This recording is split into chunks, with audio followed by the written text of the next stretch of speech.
смысл крипты и зачем она создана. Структуры США в этом заинтересованы. Как ты думаешь? Это инструмент ФРС. 22 миллиарда живого кэша. Серьезно? Вот мои все деньги были. Как это случилось? Дядя Сэм не дремлет. Не обманывайтесь. Много ребят прям попали. Там и пенсионер несет, Я увидел, насколько это опасно. менеджер среднего звена несет, Неадекватная картина мира. ты хомяк несет. Близко мы к тому, что все, будет разворот. Возможно. Пошел рок-н-ролл. Кто-то пропадал, кто-то тонул. Люди даже пукнуть, извиняюсь за слово, не успели. Самый лучший инвестор — это мертвый инвестор. CZ, Павел Дуров, всех задушили. Это государственные организации. Очень страшно. Владеют всем, знают про все, контролируют тоже все. 95% из вас будут уничтожены, посрамлены нежитью. Все блокируется, аккаунты блокируются. Короче, ЦРУ, ФБР, Да.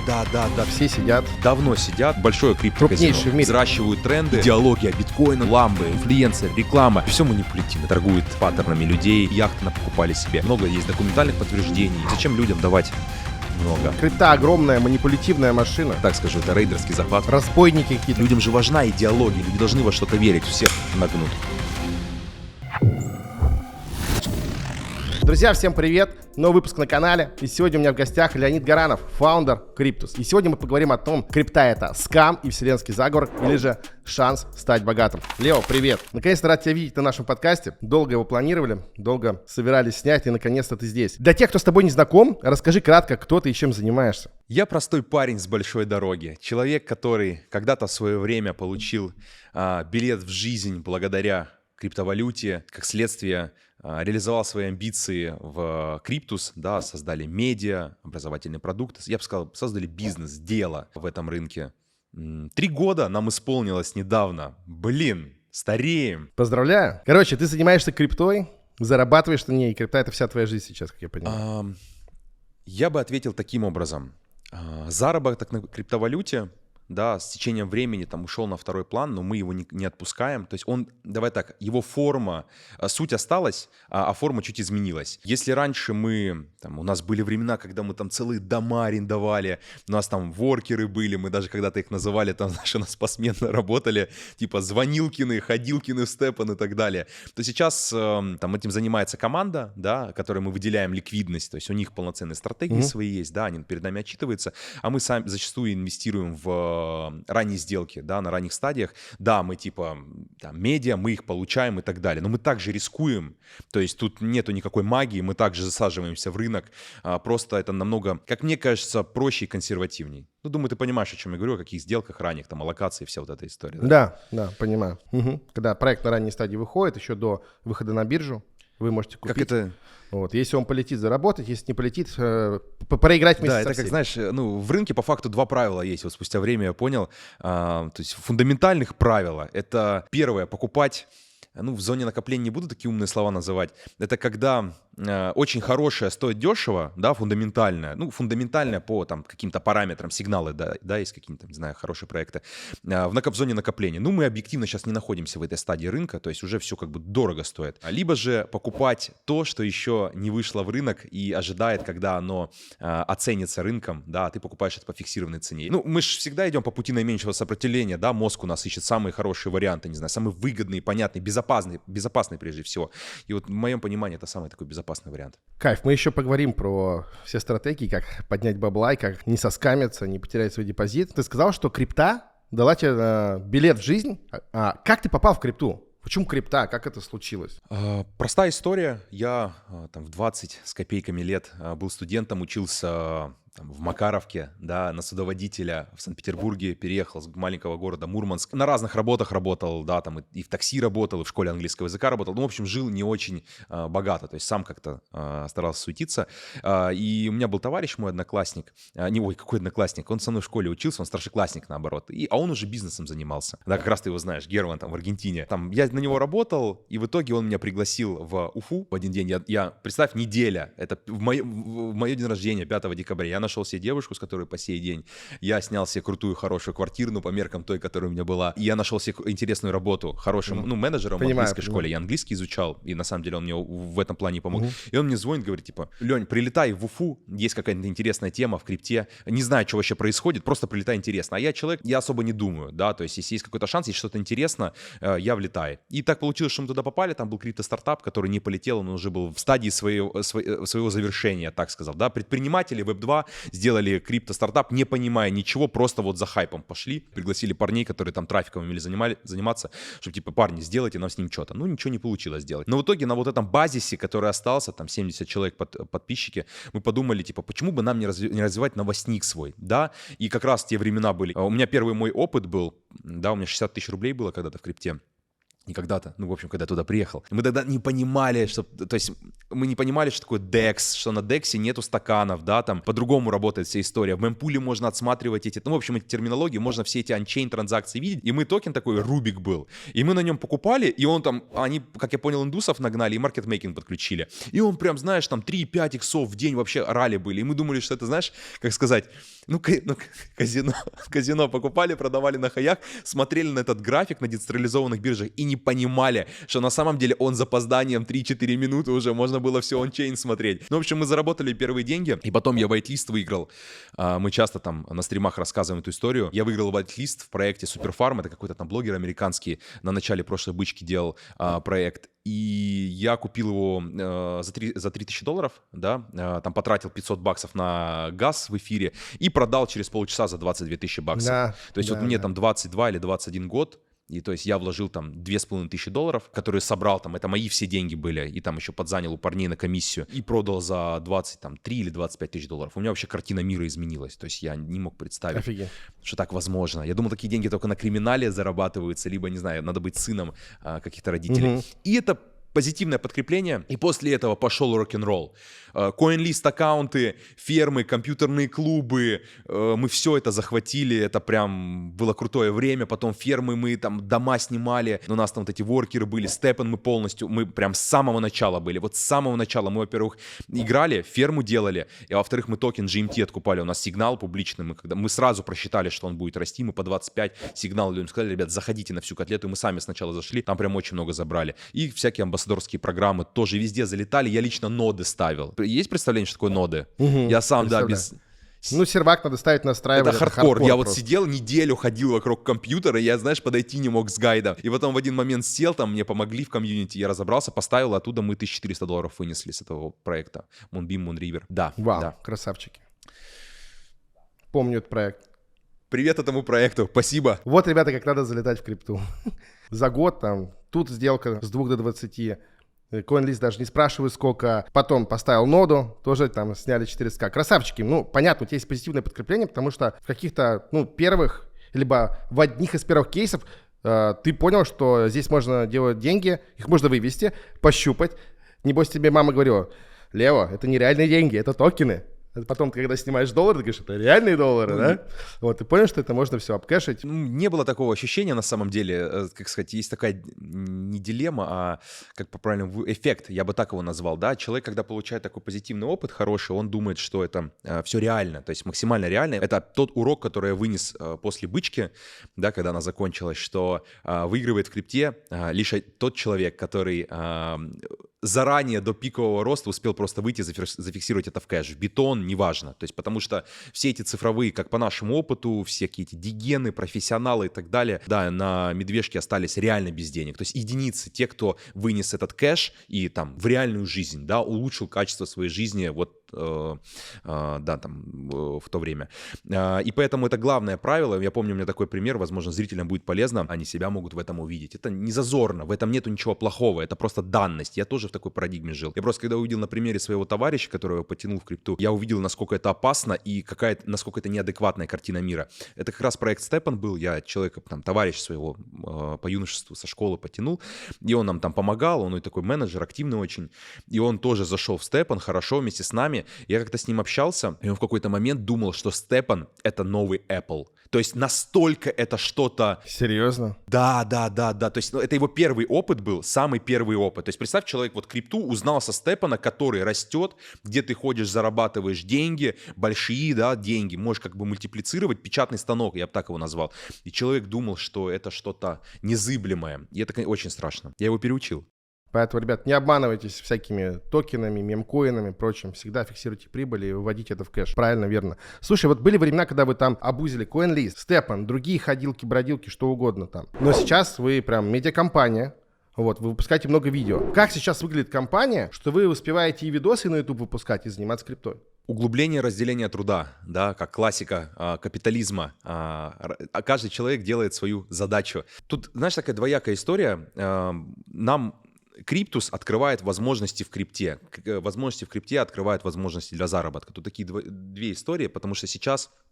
Да, не знаю, для кого это секрет. Мы за это благодарны вообще тому, что мы имеем. Мы получаем там, одни из топовых возможностей в СНГ. Да, этих возможностей нет у массового рынка. Но мы там в закрытом сообществе частично делимся этими возможностями, да, потому что всех как бы не накормить, всех к бассейну не подпустить, хотя очень, возможно, и хотелось, да, там, как добрая душа. Люди доверенные, да, специалисты, найм, да, мы с тобой, как бы, помнишь, воронка найма, мы с тобой на одном курсе учились. Нанимаем людей в бизнесе, люди в крипте наши, так сказать, опытные дигены, потому что это деньги, это там, это отдельная тема вообще, как люди вот эти фермы делают, как ликвидность доверять даже там вот на ретродропы, да, чтобы крутить, как сделать так, чтобы у тебя было там 10 воркеров, им на ручные аккаунты крутили, потому что все равно руками нужно крутить, эти софты, они не, как сказать, не делают того, что делают люди. Как вот, например, все это там 10 человек нанять, да, которым там 2, 5, 10 тысяч долларов отправлять доверительное управление. И, в общем, все эти схемы мы проходили, там, удаленные сервера, удаленные доступы, просто доверенные наши ребята, как бы там на сдельной оплате, проценте, как бы на какой-то мотивации с нами помогают. Потому что понимают, что мы сейчас все находимся рядом с неким бассейном, да, и Криптус это ж не только, да, там про бизнес, возможности, про образование, про локации, про ранние сделки, про инсайты, да, про инсайды, правильно выразиться. То есть мы тоже их как бы имеем. Это все-таки ликвидность, да, которую мы сохранили, мы накопили. А в крипте, да, вот эти розовые очки, конечно, нужно снимать. Понятно, в крипте есть две как бы парадигмы. Либо ты зарабатываешь тратя свое время, но там все равно нужна ликвидность, деньги, там нужны деньги, там, не знаю, транзакции оплатить, ноды поставить. Я ноды ставил когда-то, 20 тысяч рублей в месяц я тратил. То есть, больно было? Да, конечно, больно, денег тогда не было. То есть ликвидность, она все равно нужна.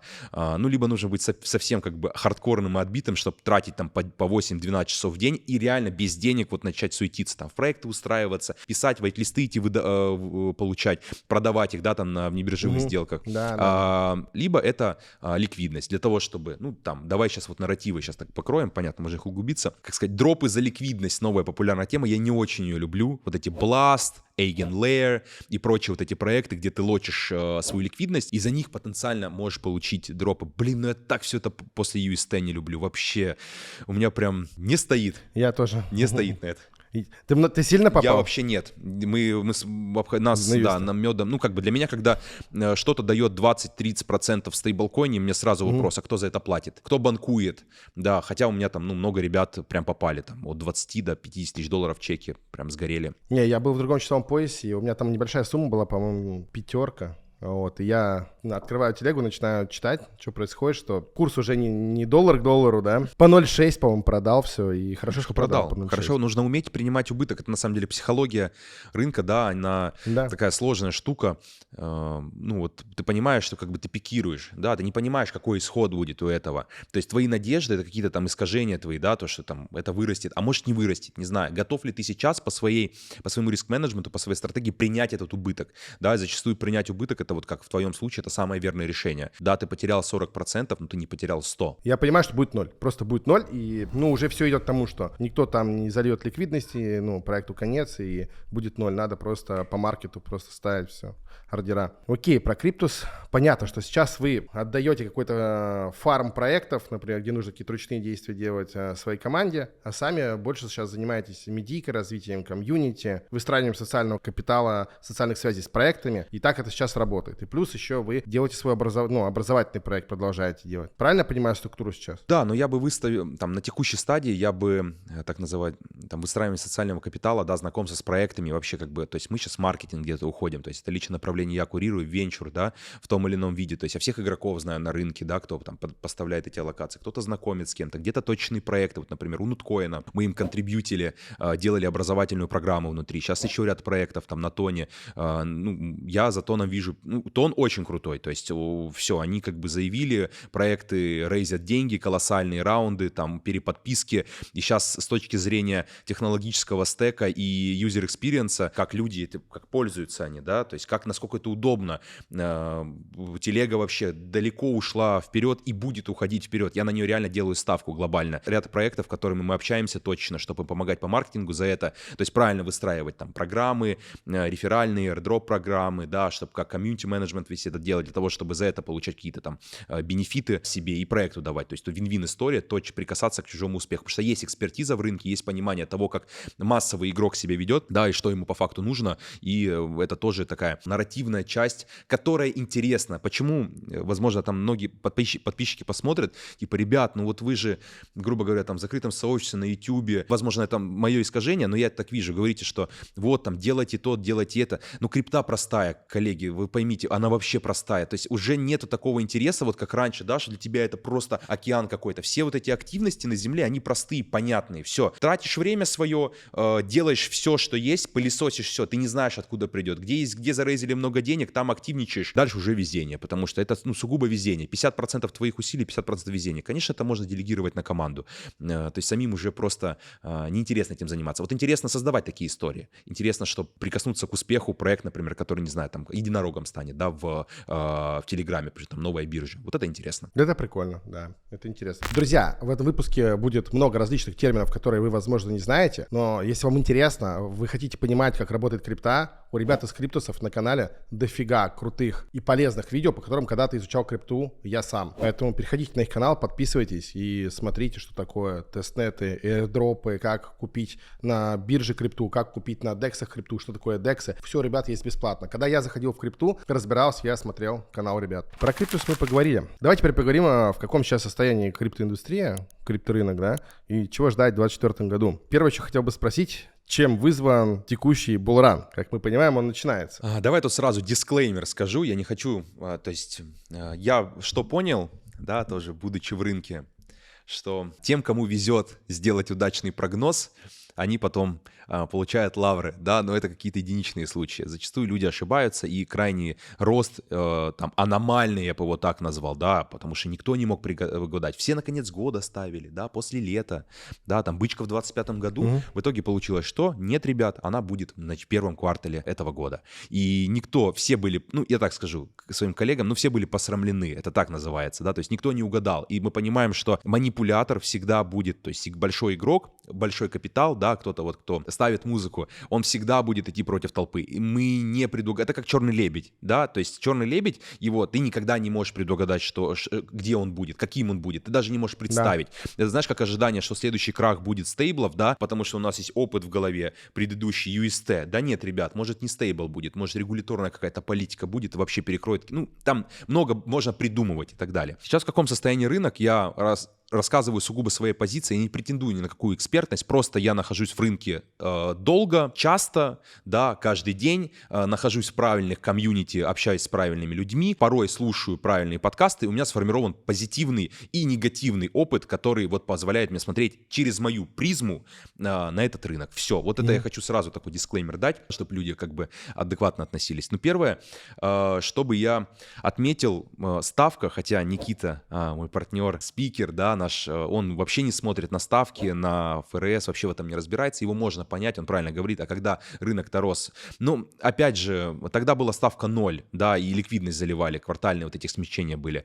Сейчас я смотрю на отчеты, то есть я фундаментально смотрю на отчеты по безработице, и как бы там все четко, значит, ставку как бы вроде можно и не опускать, да, и, ну, текущая ставка, понятно, ликвидность все равно приходит в рынок, то есть без ликвидности, ну, рынки не растут, это самая важная история, да. Она все равно как-то там окольными путями, я не претендую на экспертность, но она приходит, да, там через какие-то банковские секторы, либо через другие сектора. То есть не напрямую дотациями, это разница, да, то есть с 2019 годом, когда с ковидом было, когда людям там сколько, 2,5, да, стимуляционные чеки раздали. Второе, это, конечно же, понятно, я могу там рассказывать, что сейчас все топят за шорт, да, что будет коррекция. Ну, когда мы там были на медвежке 2 года болтались, вот этот дейтрейдинг, я так его называю, да, желание предугадать, а что будет завтра, да, это на самом деле, ну, это ошибка, то есть что будет завтра, да фиг его, что будет завтра, вообще какая-то волатильность называется, да, то есть нужно на долгосрочный горизонт смотреть. Долгосрочно мы понимаем, что мы ставим на рынок, что мы пойдем там на другие значения по биткоину, да, на перехаи, и будет это там с сентября по там конец следующего года, и 25-й год мы также затронем. Сколько это продлится, как, да непонятно, столько новых вводных, это знаешь, как такое правило, я как-то у Василия Виталия Олейника слышал, если не ошибся в его инициалах, который «Деньги не спят» снимает. Классный дядька, у него есть, всем советую, плейлист офигенный на его канале «Исповедь трейдера» или как-то там так называется. Вот человек реально 20 или 15 лет на фонде торгует, много чего прошел, он такую вещь сказал, что, во-первых, никто не знает, куда пойдет рынок, все лишь вероятности, да, сценарии, которые разыгрываются, и они лишь они либо твердеют, либо как бы не случаются. А второе, столько новых вводных, да, что технический анализ прошлый, я вообще в технический анализ не верю, да, глобально, ну типа столько новых... Я тоже не верю вообще. Потому что манипулятор возьмет, захочет продать, надо 2 яхты купить по миллиарду, все, биток поставили, ордера, все, он продает. Какой технический анализ? Водных, да, переменных больше в мире, понимаешь, конфликты, там, не знаю, можно ли озвучивать, ну, как грубо говоря, да, баллистические ракеты куда-то не то место попадут сейчас, да, на Дальнем Востоке, и все, и там рынки очень чувствительны к этому. Поэтому гадать это как на кофейной гуще. Глобально мы в тренде, глобально я понимаю, что выборы в Соединенных Штатах Америки, для меня это тоже, для меня лично это мейлстоун, где, как бы, ну, перед выборами, ну, исторически так получалось, что все как бы позитивно, все хорошо. А почему крипта перед выборами растет? Почему ты позитивно настроен, что крипта будет расти во время выборов в США? Потому что нужно финансировать разные программы, Ну смотри, так, как я к этому отношусь. Тут на самом деле, там, забегая к вопросу, который ты, надеюсь, мне задашь, либо я сразу наперед, про вообще смысл крипты и ее, да, вообще вот зачем она создана. Не будем копаться в ком, это все, кто создал, мы не знаем. По моему ощущению, да, вот то, что мне моя голова, мои знания, они как бы картинку составляют, у крипты как бы две роли, да, вот, и тут в какую верить, может, они обе, может, еще какие-то функции у нее есть, не знаю. Первое — это абсорбация денег, мы там с Бреттон-Вуда находимся в вечной инфляции, и в ней будем находиться, все, это просто наша данность, и как раз так там событиями 2008 год, крипта, там можно долго думать, кто ее там после Силк-рода завладевал ей, да, была ли создана она с конкретными планами, но в итоге это инструмент, который абсорбирует в себе лишнюю ликвидность, чтобы люди не шли тратить эти деньги в магазин, что в итоге влияет на инфляцию. То есть, когда у людей много денег, они их тратят в магазин, цены на товары повышаются, вот называется инфляция. То есть, фактор для сдерживания инфляции. То есть, тогда получается, а кому выгодно сдерживать инфляцию? Правительству, например, чтобы цены не росли? ФРС. Получается, что, возможно, это инструмент ФРС того же. Возможно. Можем так представить. Ну, не 100%, давай так, в моей картине мира 99% ФРС и там группам национального управления, как угодно называй, которые стоят над ними. То есть, это мы не знаем, что это за люди, какие там у них имена, в каком они составе там. Второе, что какая теория мне нравится, это все теории, да, мои как бы иллюзии. Это поколение, сейчас, да, поколение, я не знаю, какого я поколения, там, поколение Z, Generation, ну, в общем, мы современное поколение, да, там, мы живем реально бедно. Ну, как бы, давай так, не то, что бедно, мы такой, знаешь, не дотягивающийся до среднего класса, но уже, как сказать, мы не умрем от голода, да, но дом себе в Штатах не позволим. Хорошую машину сложно будет купить, кредиты дорогие, ставка высокая, да, там ипотечные ставки высокие. То есть мы не готовы рисковать, там много про это что говорят, да, что старые живут богаче, чем молодые, и молодых нету социальных лифтов. Это правда. И поскольку у них нет их социальных лифтов, а ты посмотри сейчас какой мир, да, короткий контент, заголовки, очень быстро рассеивается внимание. По факту крипта выполняет роль такого глобального казино. У меня нету людей вокруг меня, возможно, я нахожусь там не в тех группах, да, в социальном слое, которые прям, я вот фондовый рынок, я прям вот ставлю на него ставку, лайфчейндж хочу получить. Ну, нету таких людей у меня, да, как бы. И у меня есть знакомые там с капиталом там 100 миллион долларов, да, там 1,5-5 миллионов долларов. Как бы все гемблят на крипте, потому что тут риск-реворд, который рынок, да, показывает, инфлюенсеры, рынок сам пророчит, он намного больше. И я называю это большое криптоказино. Другие цифры, другие заголовки, быстрый формат, токены, принадлежность к группам, идеология биткоина, новых цифровых. Людям же важна идеология, люди должны во что-то верить. Стильно, модно, молодежно, короче. Пост у себя в телеграм-канале писал: для старого поколения там Rolls-Royce, для молодого Tesla, да, для старого поколения, не знаю, там какой-то Hermès, да, для молодых Zara, да, для них золото, для нас биткоин. То есть это такие важные, я, верю в эту теорию, что биткоин, он имеет некий смысл, да, то есть он важен, оранжевый, да, его название, его не так, вот когда мы особенно с Никитой часто общались по поводу, может ли биткоин стоить 0. Не факт, что 0 прям, а факт, что он может ли опуститься до того значения, там теория такая, что когда большой игрок удовлетворяет спрос, то есть вот 10 тысяч и все, 10 тысяч стоит, он отдает, он тем самым снижает количество монет в портфеле, которыми он может манипулировать, да, ну мы такие вот обсуждали, да, как бы дискутировали после подкаста с Рафаэлем и пришли к тому, что нет, нашей картине мира это не бьется. Это сильнейший маркетинговый инструмент, сильнейший. Вообще, ты про биткоин знает, ну не знаю, ну если не треть планеты, то половина, ну как бы... Давай вернемся к булрану. Чем вызван текущий булран? Вот булран это когда крипта вся летит вверх, дорогие зрители, да, то есть она стояла, там цена на биткоина сколько там была, там 15, по-моему, не помню, я тогда не следил на медвежке. Видишь, классический хомяк, который не следит на медвежке. Это отдельная история, почему я там перестал что-то делать активно в крипте, но смысл в том, а потом все начинает на 70 тысяч лететь. Почему вообще начался этот булран? Я выделю несколько событий. Да, первое, естественно, цикличность.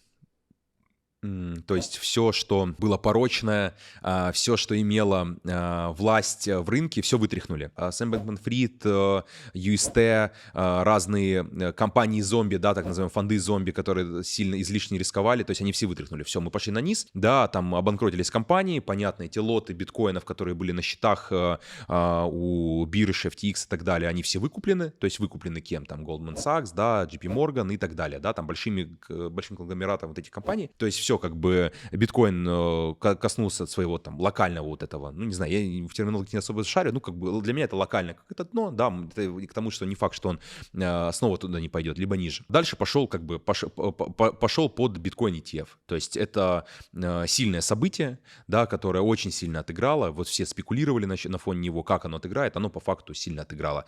С другой стороны, понимаешь, рынок крипты на 110% это манипуляция, да, ну нету этих людей, да, там я могу приводить факты, я не подготовился к подкасту, извини, Олег, хотя очень хотел, не нашел время, чтобы привести статистику, да, вот прям на цифрах, ну, думаю, ты не хуже меня понимаешь, как там Google Trends посмотреть, там в App Store тренды посмотреть, на Reddit посмотреть, Reddit это, да, площадка, это вот как раз-таки поколение, вот это Z или как оно, то есть это потребители, да. Ну, самые молодые, которые там 18-25. 18-30, я бы так сказал. 16, наверное, 20. Да, то есть быстрые, прогрессивные, покупающие, да, легко манипулируемые, они там больше, чем в десятки раз меньше упоминаний о криптовалюте, биткоине в том числе. То есть нету этих людей. Мы там проводили социальный там анализ среди наших знакомых, комьюнити. Даже там смотреть недавно мы там на 1 апреля искусственно заскамили аудиторию, чтобы показать, что люди неадекватные. Мы там бота отрисовали в motion дизайн, показать, что люди как бы очень падкие на халяву. Социальный такой эксперимент провели.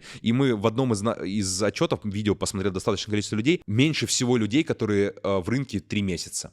То есть это что значит? Меньше всего хомяков, люди все равно не заходят, то есть людей нету новых. Поэтому это все манипуляция, цена подогнана под ETF, посмотрим, что с эфириум ETF еще будет, это тоже очень сильное кульминационное событие. А если так взять глобально, давай так еще шаг назад сделаем. Для чего вообще ETF это существует? Это тоже как бы мнение, понятно, могут сказать, ну это и ликвидность, это инструмент для заработка, да, но по факту это инструмент владения этим самым казино, да, ты посмотри, что Сэм Бэнкман-Фрид, 25 лет, CZ, сейчас посмотрим, не знаю, выйдет когда подкаст, приговор, забрали паспорт, то есть всех владельцев криптовалюты, да, основных как бы оунеров, создателей, всех, всех задушили, да, их нету, и владеют сейчас им, получается, такие там компании, как Vanguard, BlackRock, и другие. И плюс... Да, это которые индексные фонды выпускают основные на биржу. И плюс, и давай, с другой стороны, еще тебе такой важный момент, это просто так на подумать. Вот зрителям, да, там, я люблю достаточно конспирологию, в конспирологии порой есть,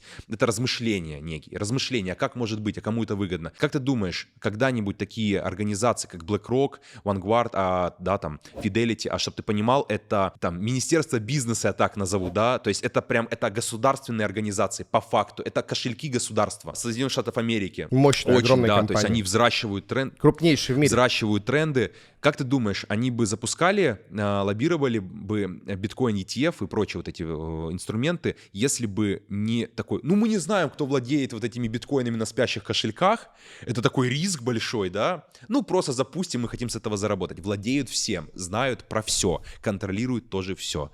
Поэтому это все манипуляция, больше ничего добавить не могу. Я думаю, что они точно знают, кто может в один момент пустить в ход эти биткоины, когда им нужна будет манипуляция. И нужна ли она будет? Либо, возможно, действительно аффилированные им структуры этим владеют. Возможно, это была как бы большая история для того, чтобы создать этот ETF. Все эти предыдущие медвежки, бычки, возможно, все, что к ETF, чтобы большие дядьки могли загрузить туда бабки по нужным курсам. А потом это во всем мире уже будет принято. ETF есть. Торгуется на NASDAQ, на NYSE. Надежная, не компания, но что-то надежное, правильно? Эмитент Vanguard или BlackRock. Класс, надежная. И, естественно, там и пенсионер несет, и там менеджер среднего звена несет, и хомяк несет в этот ETF, потому что теперь можно купить не на подпольной бирже у кого-то барыги, там, на Дексе, там где-то, да, а ты зашел в какой-нибудь Robinhood, да, App американский, школьник, все, пожалуйста, ты купил с карты официально с банка биткоин. Да, и в итоге все равно ты вкладываешься в американские компании, оставляешь деньги, фиат, не знаю, ликвидность в рамках вот производственного контура. Это тоже надо брать в учет. А сейчас мы в такой стадии мира, не хочу эту там историю разгонять, но это просто данности, как бы мы, да, то есть ликвидность, она там уходит из вот этих производственных контуров, да, там, и когда ты понимаешь, что есть какие-то конфликты в мире, и люди для того, чтобы спасти капитал, да, там, переливаются в крипту. И, конечно же, ты хочешь этим инструментом владеть, ты хочешь владеть им шлюзом. На самом деле привязку к Binance, да, топ-1 биржи, я туда же отношу, то есть он так, знаешь, как сказать, интересно присел, то есть он 3 ярда, по-моему, он заплатил штраф, да, неустойки, просил... Да, и, по-моему, 40 забрал или что-то да, такое. То есть он...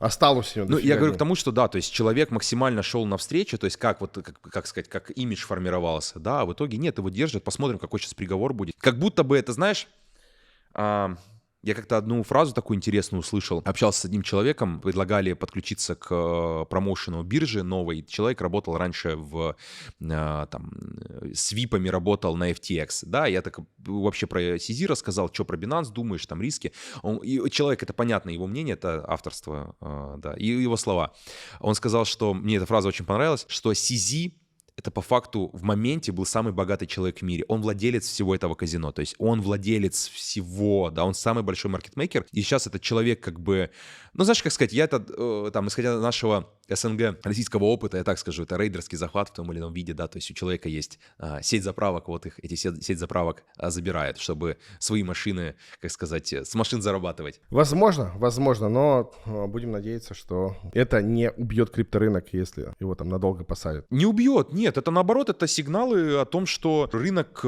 интересен, там, людям, не знаю. Кому-то большому. Кому-то большому, да, вот давай так скажем. То есть, смотри, получается, если мы поговорили, что какие-то глобальные экономические, скажем так, структуры и силы, условно это назовем, интересуются криптой, идут в эту сторону сейчас на данный момент, то этот булран, можно сказать, что он вызван манипуляцией, потому что, ну, нужен новый цикл для сбора ликвидности. Правильно понимаю? Ой, Олег, вот не знаю, опять же мои домыслы, не могу тебе сказать, все настолько, то есть не очевидно, да. Просто начался. Я бы так сказал, да, ну то есть, ну давай так, почему начинаются циклы, почему идет рост биткоина такой резкий, да, когда, ну, наверное, выставить уровни, от которых потом будут загоняться новые люди. Гипотеза, да, подогнать под большие события, то есть там ETF и так далее, гипотеза, то есть самая ключевая задача в рынке, да, то есть тут как бы, как Уоррен Баффет говорил, да, я когда-то, когда был молодой, зеленый в крипте, я слушал там разные его выступления, и он же любитель похейтить крипту, говорит, это не имеет смысла. Смысл у биткоина быть просто купленным и проданным, передать другому человеку за дороже. Все, другого смысла нет. Я такой, да как это ж, вон есть искусство Монолиза, да, и так далее, а вот ценные активы, они тоже смысла не имеют, там намалевано. А в итоге понимаешь, что, как бы да, тут есть такая доля гэмблинга, казино, но это не есть плохо, мы в таком мире динамичном живем, да, то есть мы в будущем, возможно, как первому игроку приготовиться, там у нас в очках будет там помного, знаешь, мы их глазами покупать будем. Но итог один, то есть ну, купить заранее, я же как сказал, в рынке несколько правил есть, да, купить заранее то, чего нет ни у кого, и продать тогда, когда это стоит дорого, и это хотят все. Друзья, я уже более 13 лет занимаюсь продвижением сайтов в поисковых системах, а моя компания Rush Agency помогла нашим клиентам привлечь миллионы лидов из Яндекса и Google. Мы работаем по всему миру, в России, в Европе, в США, Канаде, Латинской Америке и в Азии. Если вашему бизнесу нужны клиенты из Яндекса и Google, смело обращайтесь в Rush Agency. В нашей команде более 180 специалистов, готовых решить вашу задачу по лидогенерации. Наши аналитики уже ждут вас в Телеграме по ссылочке в описании. Напишите в чат «Я с Ютуба» и получите персональный план развития вашего сайта. Узнайте, сколько клиентов вы получите и как быстро окупится продвижение. А мы продолжаем. Интересные теории разобрали. Мне, кстати, самому интересно было понять, какие структуры США в этом заинтересованы. Почему? Потому что США, если не самая, то там топ-2 экономика мира, и, соответственно, все деньги и фонда крутятся там. А знаешь, что интересно было бы узнать? В чем особенность будет этого булрана? Какие у него будут тренды? То есть в прошлом году это были NFT, play to earn типа степа на игры, да, где ты получал деньги за ходьбу. Если кто не помнит, то это там, где ты ходишь и за шаги получаешь реальные бабки. Ну, то есть токены, которые ты можешь сразу продать. Что будет на этом Каждый буране? блогер и каждый ваш сосед говорил, какие-то кроссовки. Это вот про это. Да, какие-то кроссовки. Хочешь кроссовки? Посмотри, они зарабатывают деньги. Вот эта штука была. Что будет на этом буране?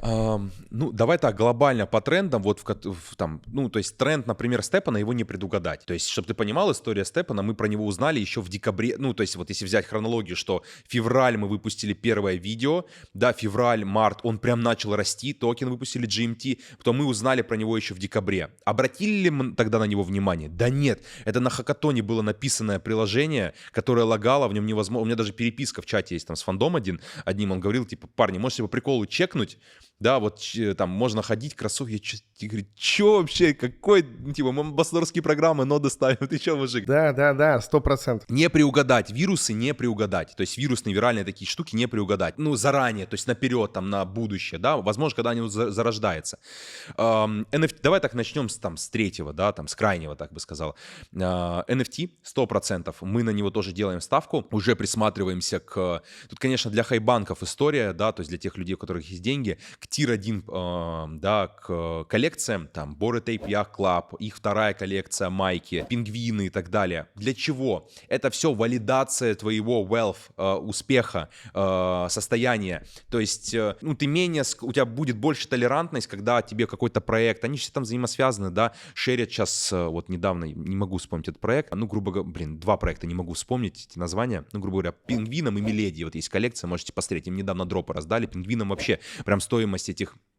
Да, раздали дропы, у меня там товарищи получали. Хорошая история. То есть ты холдер дорогой NFT коллекции, да, входишь в некий клуб, проект шерит успех с тобой, зная, что ты не флиппер, не пойдешь это сливать в стакан. Да, как бы в макро, то есть в общем, потому что, ну, у тебя там NFT-шка за 50 тысяч баксов, ну, навряд ли ты пятнашку пойдешь вот так, как флиппер, нифига я Life Change Money заработал, сливать. Ну, вот на такую историю ставка. То есть NFT как способ... Сейчас же какая история, да, то есть, например, там дебанк, всякие социальные пруфы, да, ончейн пруфы, что ты вообще кто-то есть, там, социальные статусы, то есть Forecaster проект, дебанк, да, про который мы снимали, там, Никита там вообще топ-400, то есть, где на тебя могут подписаться люди с большим капиталом, и тем самым они валидируют тебя, что это не просто там индус с Третьей авеню под мостом, который валяется, да, и типа when my money sir, а ты как бы чел, на которого подписано 100 миллионов баксов, какие-то фонды, и тебе выгоднее давать какие-то большие дропы и вознаграждения. Вот в NFT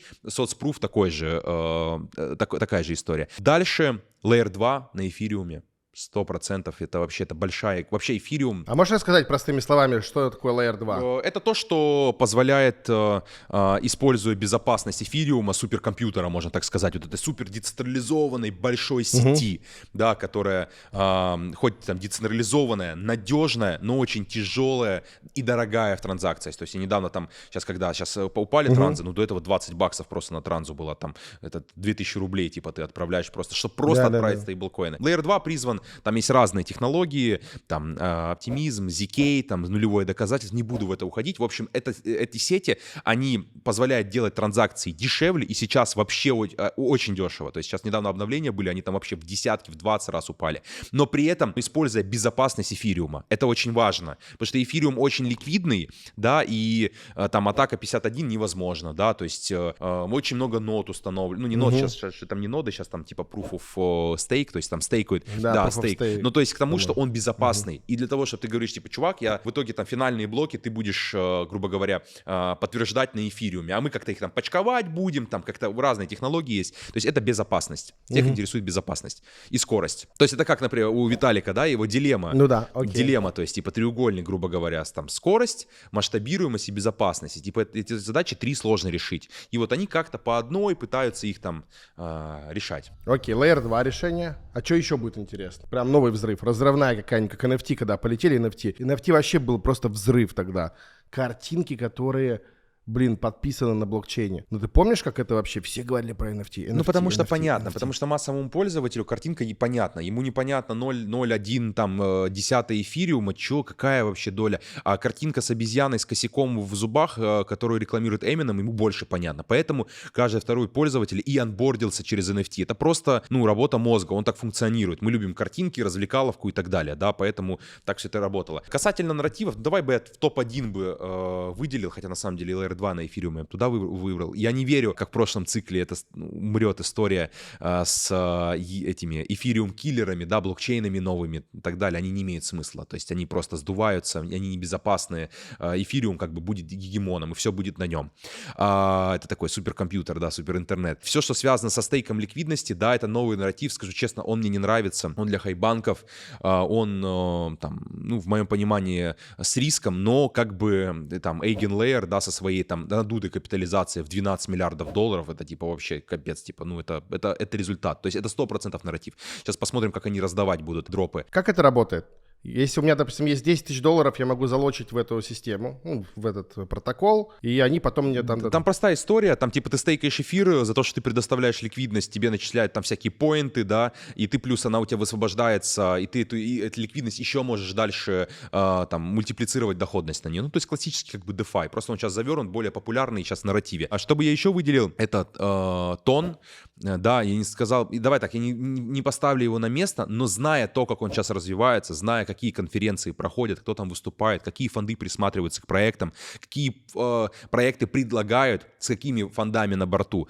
Да, и зная юзербейс, вот сейчас на токен 249 в Дубае будет Павел Дуров выступать, Тонгем. Тонгем, блин, самый юзер-френдли вообще. То есть он решил главную проблему. У него есть потребители, у него есть юзер-база. Почти миллиард пользователей, удобные кошельки. Вот я тебе могу в Телеграме сейчас просто по твоему нику тебе отправить бабки. Вот просто там одной кнопкой. Слушай, а что не так с тоном? Есть какие-то спекуляции, мнения по поводу цены, что он типа там какие-то там премайн был, какие-то токены. Ну да, токен существует, чтобы его продавать, чтобы он был кем-то на майнинг сначала создан, потом там либо...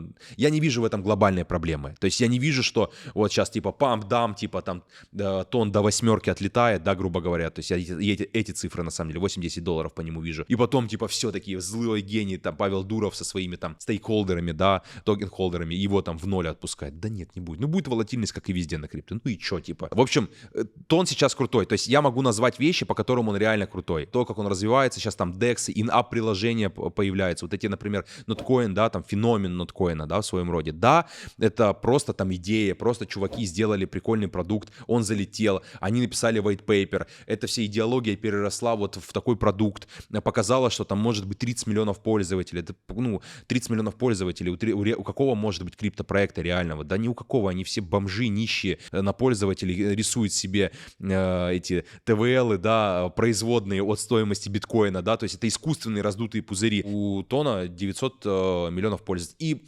если я презентацию видел, да, может тебе скину, не знаю, найду, не найду, то есть как они видят вообще Ton Foundation, по-моему, они его делали, свой трекшн в будущем, ну, то есть там они конкретно планируют онбордить людей, юзер-базу. Сейчас реклама с Телеграма, да, буквально вот на днях добавили эту фичу, то есть у меня уже там какие-то коллеги зарабатывают через фрагмент за рекламу в вашем Телеграм-канале, люди зарабатывают в монете Тон. Круто, круто, очень круто. Да, прикольно, прикольно. Короче, Тон еще один нарративчик. Интересно. Рынок поднимается, нарративчики интересные. Как бы ты действовал сейчас на рынке? Что покупать, зачем следить? Понятно, мы не будем давать финансовые рекомендации людям, там, купи биток, жди, там, или что-то еще. Мы их дадим их позже.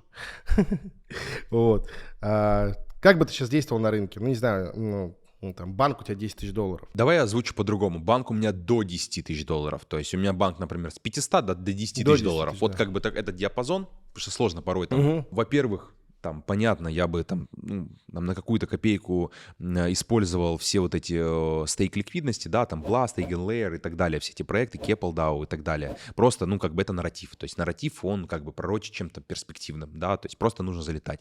А во-вторых, для меня это самый важный такой инструмент, и когда-то мы в свое время именно с этого очень много заработали, то есть и понимаем эту механику, это ранние проекты, амбассадорские программы в них и так далее, потому что проекты сейчас очень много рейзят, проекты выходят, проекты уже уже проснулись из спячки, проекты выделяют, что самое главное, деньги на маркетинг. Это ключевая, потому что крипта — это большой маркетинг. То есть сидят маркетологи, да, там рисуют airdrop программы, думают, как сделать так, чтобы люди как бы тестировали сеть и так далее. Все, что связано с тестами сетями, это вот ретродропы, все, что связано с амбассадорскими программами, получение ролей в Дискорде, поинты, все, где надо тратить свое время, именно время, прежде всего, время, я бы залетал везде. Конечно, выбирал бы тир-1, тир-2 проекты, да, которые нормально денег зарейзили, потому что тут математика простая. Да, вот я недавно на стриме рассказывал, там проект есть такой, Xion, да, ну, он там крайний раунд 25 миллионов долларов по оценке в 500 поднял, да, и видно там одни и те же фонды, они там Seed, Series A, там, да, и так далее, Pre-Seed, то есть видно, проект развивается, он идет дальше, то есть в него верят, видят трекшн, и у него много, он кэша собирает, 25 миллионов долларов, это много, там, это хорошо, потому что есть проекты, которые там 3-4 собрали, да, и такие, нифига у них фонды на борту, ну, друг, фонды на борту, а сколько они денег-то дали, 100 тысяч долларов чек отдали, да, как бы, ну, этот фонд, может, для него это сотая инвестиция, он вообще забыл, фонды гэмблеры, те же самые, то есть мы там сильно не отличаемся с ними. Они также гэмблят, просто засовывают везде, диверсифицируют. Но вот когда ты понимаешь, что там лид-инвестор Animoca или Binance, да, и они там капец, там 5 занесли, да, единиц, и ты такой типа, ну, ребята делают ставку на это. И просто много проектов дают кэша, а много кэша в трежере, проект же куда потом? Это трежере, деньги на маркетинг, да, он может выкупать эти токены у себя, да, то есть он маркетмейкинг грамотный делает. Я бы в эту сторону смотрел.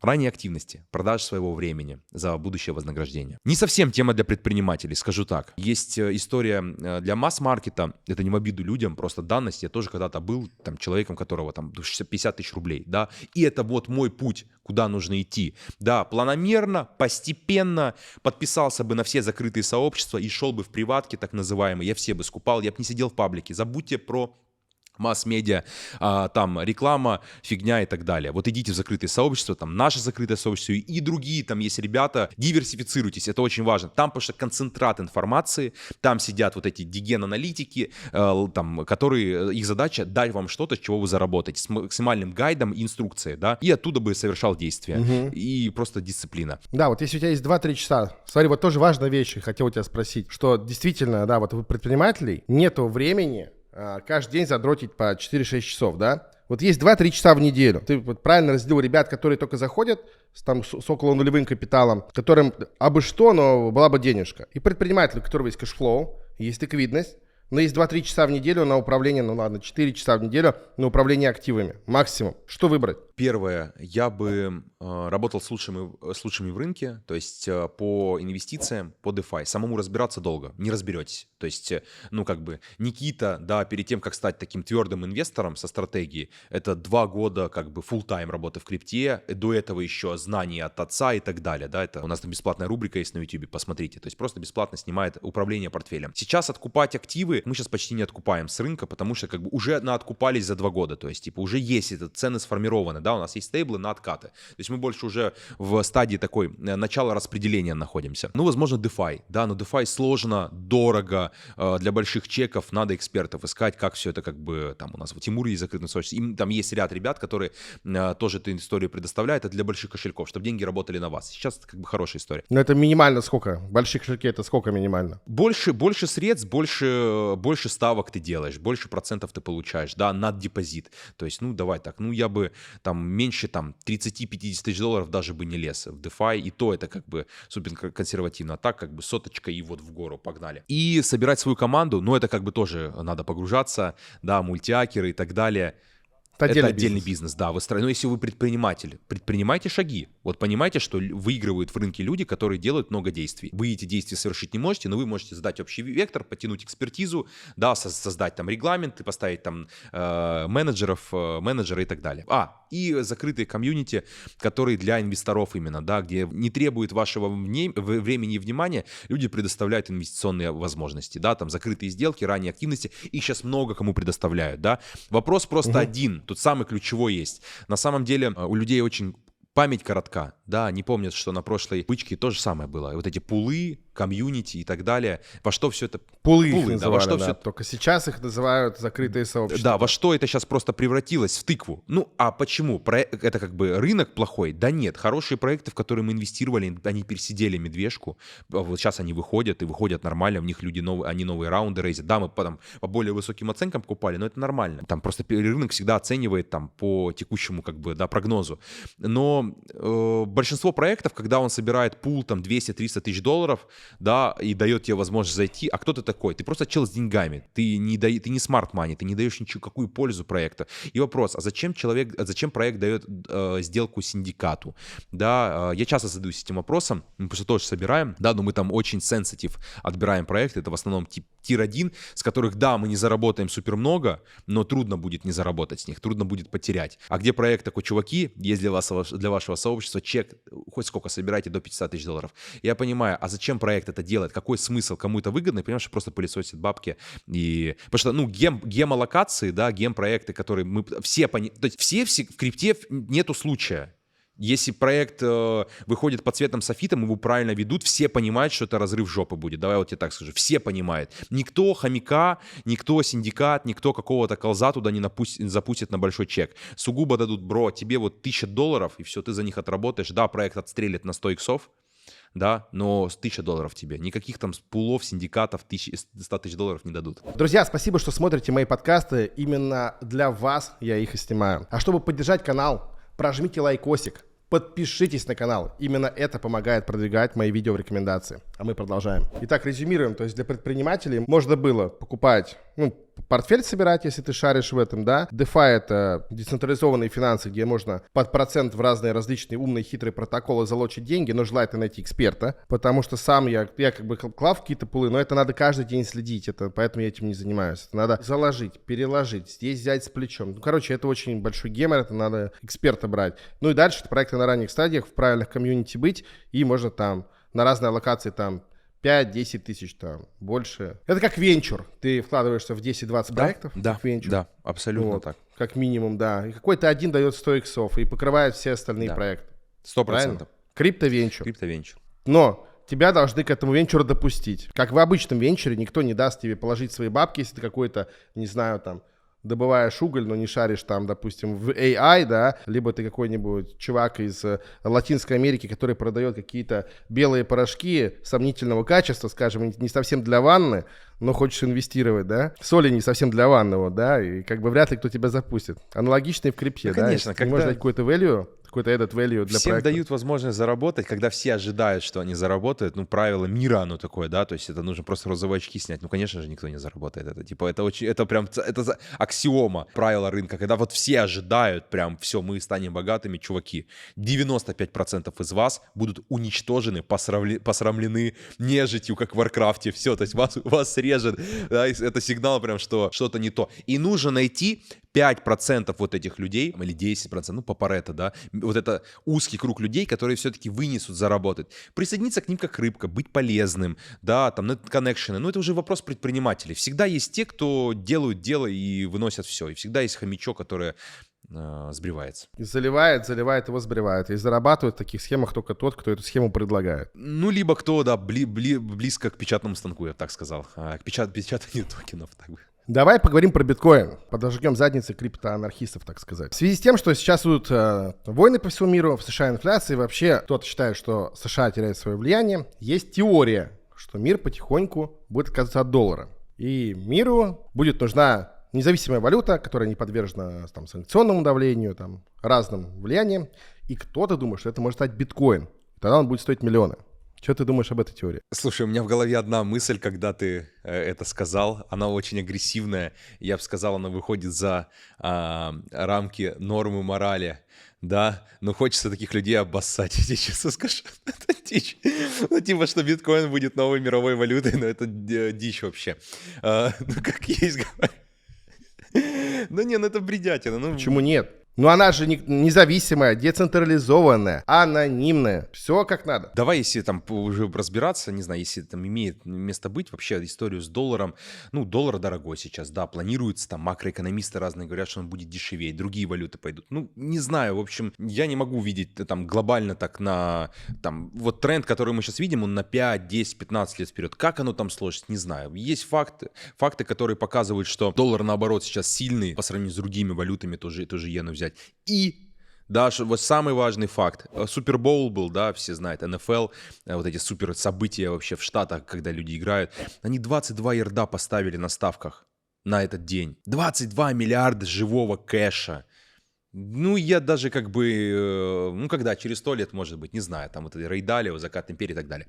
А про биткоин, да, то, что он анонимный, ну, не анонимный он. Нет, он, давай так, ой, как бы так вообще сдалека зайти. Смотри, вот там есть компании, которые занимались, ну, давай так, я плебейским языком скажу, и там терминами дилетанта, там парсингом, разметками, да, которые там в свое время Усама бен Ладена поймали, вычислили вот его там смс-ки, связь и так далее, разметки. Эти все компании давно уже находятся, они ЦРУшные, находятся в крипте, то есть они давно все уже разметили. Да, крипта, она может децентрализованная.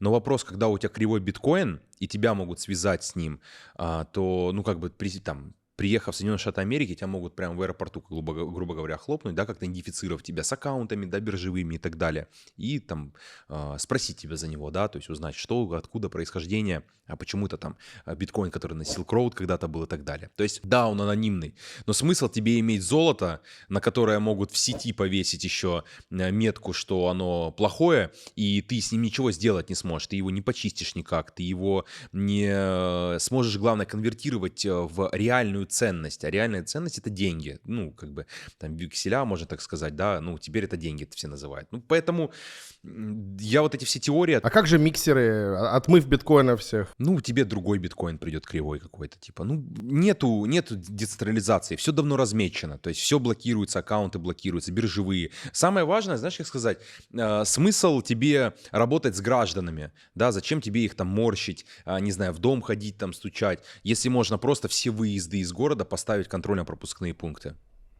Ну, вот это как бы вот такая логика. То есть все биржи, все под контролем. Все миксеры, ну, вон, видели сейчас, да, Торнадо Кэш, там сколько ему шьют вообще, там говорят, что он там какие-то там баснословные деньги в отмыве, а чел просто код написал. Поэтому дядя Сэм не дремлет. И все такие попытки он будет издалека своим этим соколиным взглядом фиксить, скажу. Ну, поэтому не верю в эту историю. Короче, ЦРУ, то есть CIA, ФБР, все сидят на разметке биткоина, и это определенно не так сложно сделать, правильно понимаю? Давно сидят на разметке биткоина. Давно весь он размечен, давно понятно у кого, как он, где там, когортно, грубо говоря. То есть, ну, я никогда не поверю, что, возвращаясь там, не знаю, в предыдущий мой ответ, что ETF запускался, да, по биткоину с сознанием, что, ой, какой-то черный ящик Пандоры тут у нас биткоин, есть спящие кошельки, непонятно, как его отслеживать, как контролировать. Вот не знаем. Ну вот рискуем. Разбойники какие-то владеют активом, да, вот. Знаю еще, знаешь, предысторию, как, например, там в свое время там, режимы и войны спонсировались там в 80-х годах, когда крак был, да, вот эта история с краком, когда их, это ж ЦРУ, да, они как бы создали там сладость для темнокожего населения, для того, чтобы генерить черный кэш и как бы спонсировать режимы. И биткоин в свое время, он занял тоже эту роль. Silk Road, там, наркоденьги, да, как бы при всем, ну, биткоин — это... Я не знаю, на каком этапе, вот тут нет у меня этих данных, и навряд ли когда-то я узнаю, хотя очень хотелось бы, на каком этапе, то есть это возвращаясь, он изначально был создан с этим, с пониманием, куда он придет, что навряд ли, мне кажется, такого глобального, вот не могли люди понять, но то, что он изначально использовался для, как сказать, темной экономики, да, и заинтересованы в этом были все стороны, и там, правовые, да, то есть, ну, там, не участковый, грубо говоря, а там кто повыше, да, и там нелегальные стороны, плохие стороны, все были заинтересованы в нем. Это просто был инструмент трансграничных платежей. Поэтому, конечно, им нужно контролировать его. Ну, и давно контролируют. Я думаю, с года, если не с 14-го, давайте я так скажу, вот по ощущениям еще в те времена уже все уже размечали. Угу, интересно. Слушай, а что за история с крэком была? Ты просто не знаю ее. Когда, кто придумал и для чего они придумали? Ну, когда там ЦРУшники, да, или кто там, или АНБ, или ЦРУ, я не разбираюсь, там одна центральная разведка, другая там внешняя разведка, они же там, ну, как бы нашли рецептуру, не знаю, взяли, увидели ее и создали крэк. Да, крэк это производная же от белого порошка, да, то есть это, и они его продавали, ну, нашли потребителя своего, а потребителем были темные гетто-районы, темнокожие афроамериканцы, и это же эпидемия целая была. А кэш весь этот как бы шел на режимы там для того, чтобы, ну, не из бюджета же ты будешь там на спонсирование режимов, каких-то интересов в других странах. Вот этот кэш оттуда генерился. Много есть документальных подтверждений, множество фильмов, сериалов тоже снято, да, то есть культурных, это как бы уже давно не секрет, скажу тебе так. Интересно, не знал про эту тему. Слушай, а насколько на самом деле децентрализован биткоин? Потому что я слышал, чуть ли не 50% всех биткоинов владеет то ли 20, там, то ли 100 кошельков. Так ли это на самом деле? Давай тут разделим. Биткоин, ну, децентрализован достаточно хорошо. На 100%, на 95%, не знаю. Но вопрос в другом. Возможно ли атака 51 и вообще, то есть, является ли кто-то основным токен-холдером, да, и так, не стейк-холдером, а токен-холдером. Да, эти кошельки есть спящие. Да, они порой активируются. Какие-то пропали, какие-то примайн лежат до сих пор. Непонятно. Ну, это все как бы гадать на кофейной гуще. Мы делали хороший разбор вообще по биткоину, про его смысл. И, ну, мы склоняемся к тому, что вся эта эмиссия, она подконтрольна, да, либо большая ее часть. То есть это не просто какие-то, вот, как я говорю, ящики Пандоры, которые непонятно, когда вскроются. Может, и вскроются, но их конкретно кто-то откроет. И это точно не будет какой-то там фрилансер-программист, который сидит, пьет кофе, свои латте где-нибудь в Гренландии и такой, типа, все, пора выходить на хаях и там все свои битки по стакану. Нет, мне кажется, что все там намного сложнее. И эти программисты уже, там же череда была событий, да, вот те, кто первые биткоины примайнил, там же прям череда происшествий с людьми происходило, там кто-то пропадал, кто-то тонул, да, вот основные, которые публично выходили, люди, которые примайнили биткоин. В общем, там такая сложная история, это тема для спекуляций, но я склоняюсь к тому, что он децентрализован ровно настолько, насколько это выгодно людям, вот не больше, не меньше. Это просто хорошая вера, то есть право собственности. Золото, ну вот давай так, вот просто Авертона, да. Золото. Ну, я его не могу купить, ну да, я могу купить золото, но там как бы где его хранить буду, да, мы покупаем тоже какие-то акции на золото, да, то есть какие-то там бумаги, в общем, которые привязаны к цене золота, а биткоин ты по факту холдеров. Но с другой стороны, понимаешь, тут такая важная статистика, да, все-таки люди играют в большое казино, и биткоином 99% наших зрителей, ну давай так, 90 точно, никогда даже не трогали биткоин. Они в крипте, они хотят с нее заработать, но биткоин они никогда не трогали. Они даже не знают, как выглядят кошельки, как их можно установить. Понятно, Trust Wallet, но там биткоин, Core и так далее, даже не в курсе про них. То есть это просто локомотив, который как бы все знают, знаешь, как сказать, пирамиды, вот они есть, да, но залезть на них нельзя. Притронуться тоже не разрешат, ну как бы они есть. Вот то же самое с биткоином. Биткоин реально среди ритейла его минималка, то есть он не так интересен. А какой у тебя в портфеле процент битка у самого? 0. 0? А почему? Ну, потому что я не владею таким капиталом, чтобы там 30-50% являлись существенными. Но я знаю и использую инструменты, которые могут мне на мой капитал принести в разы больше. Давайте так вот скажу, вот так отвечу.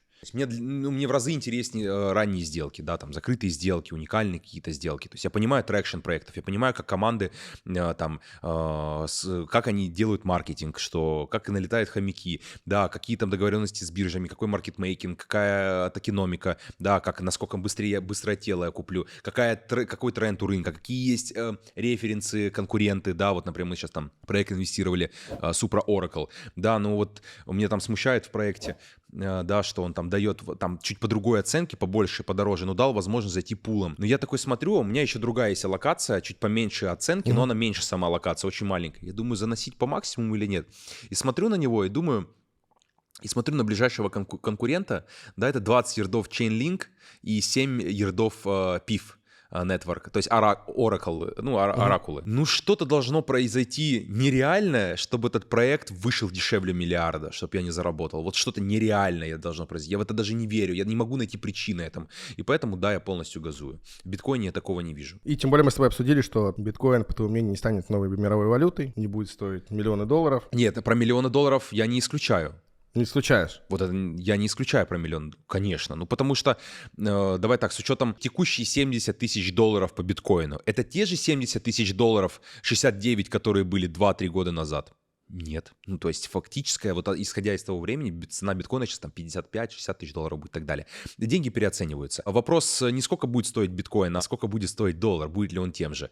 Миллион, я такое событие допускаю. На дистанции 5-10 лет, зависит, как экономика будет развиваться, да, я такое допускаю событие. Как ты думаешь по поводу вот, цены на текущем булране? Сколько может он достичь по каким-то твоим ощущениям, либо Слушай, данным?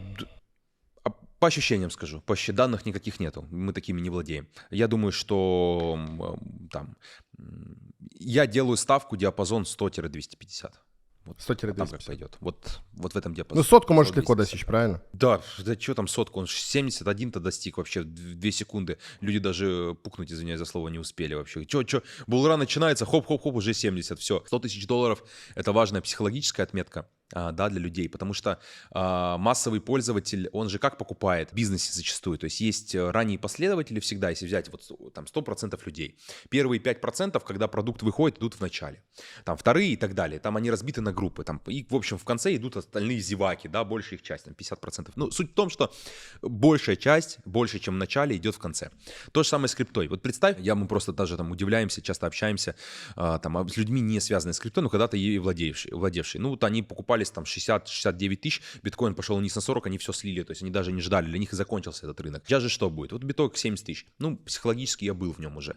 Да, сейчас подвезут новости, подвезут одобрение среди политических элит. Да, там Обама будет говорить, что если ты не ешь биткоин на завтрак со своим молоком, то ты не являешься настоящим американцем, а мы же все хотим сделать Америку великой снова. Да, и, короче, все манипулятивно, давайте так скажу. Вот я прям... Спекуляция на цены по биткоину, да, там 100-250 тысяч долларов, там миллион, инфляция текущая, поставки нужно смотреть, непонятно, когда она развивается, потому что опять ставка — это достаточно агрессивная ставка, то есть рынки сушатся, банки трясутся, да, и тоже очково, да, грубо говоря, ты так смотришь. Поэтому ждем новостей, ждем одобрения, ждем новых уровней, ждем конца года. Вот я так тебе скажу, мы на конец года ставим. Еще такой последний вопрос про булран, который хотел задать. Как ты думаешь, сколько он будет длиться и почему? То есть сколько прошлое длилось? Года полтора, по-моему, или там месяцев 13, да? Ну, а что можно называть булраном? Начало роста, так-то мы уже 7 месяцев закрываем зеленую свечку. Это что, булран? Ну, наверное, да. Тут надо тоже в понятиях чуть-чуть разобраться. Давай. Все-таки в моем понимании булран, да, вот это, знаешь, важная такая штука, люди часто говорят, это пирамида, да, типа пирамида. Давайте разберем, что такое пирамида. Пирамида — это там частичное резервирование средств. Да, то есть любое государство, страховая компания, федеральная резервная система — это все пирамида. Это все, когда люди все придут забрать, чтобы им исполнили обязательства по их бумагам, организация не сможет это сделать. Все пирамида. То же самое и с булраном. То есть бычий бег. Давай вот так по факту называть. Бычий бег. Сейчас я бычьего бега не вижу. То есть я не вижу этих людей. Я не вижу проектов, которые выходят на 1000 иксов. Я не вижу перехаев по эфириуму. Я не вижу рост альткоинов. Да, я не вижу фанатизма. Я не вижу цикла там эйфории. Да, есть же вот эта красивая штука. Она на самом деле работает. Да, вот когда график вот так идет. Вот прямо так идет. И ты в автобусе едя, видишь, как люди разговаривают про биткоин.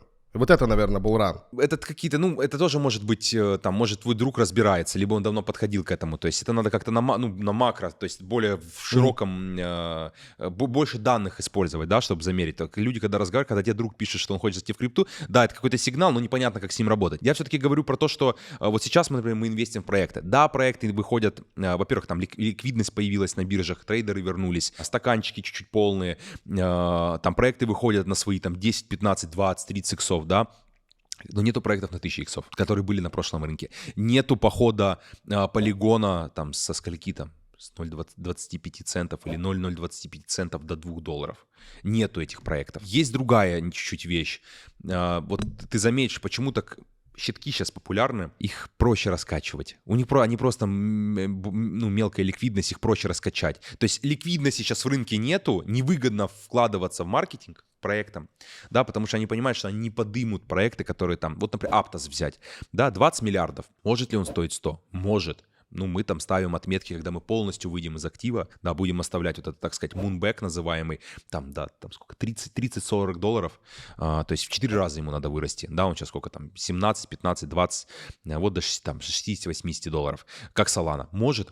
А сложно ли это сейчас сделать? Ну, скорее всего, сложнее, чем раскачать 10 там щитков с мелкой капой и собрать ликвидность. Поэтому рынок сейчас сухенький, и это не булран.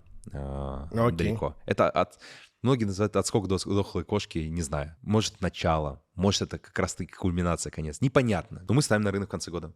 Конец года. Окей, давай я займу позицию скептика, да, по поводу вообще крипты и понакидываю там тебе несколько вопросов тоже. Смотри, я считаю, что крипта в скором времени останется только в виде средства платежа в лице стейблкоинов типа USDT, ну, для обычных расчетов. А биткоины, всякие анонимные монеты по типу Monero будут использоваться для всяких мутных операций. Кому нужны все эти DeFi протоколы, блокчейны, мосты, вся вот эта вот красивая IT-история, которой пользуется 100 тысяч человек в мире? Про это и есть крипта сейчас. Как считаешь?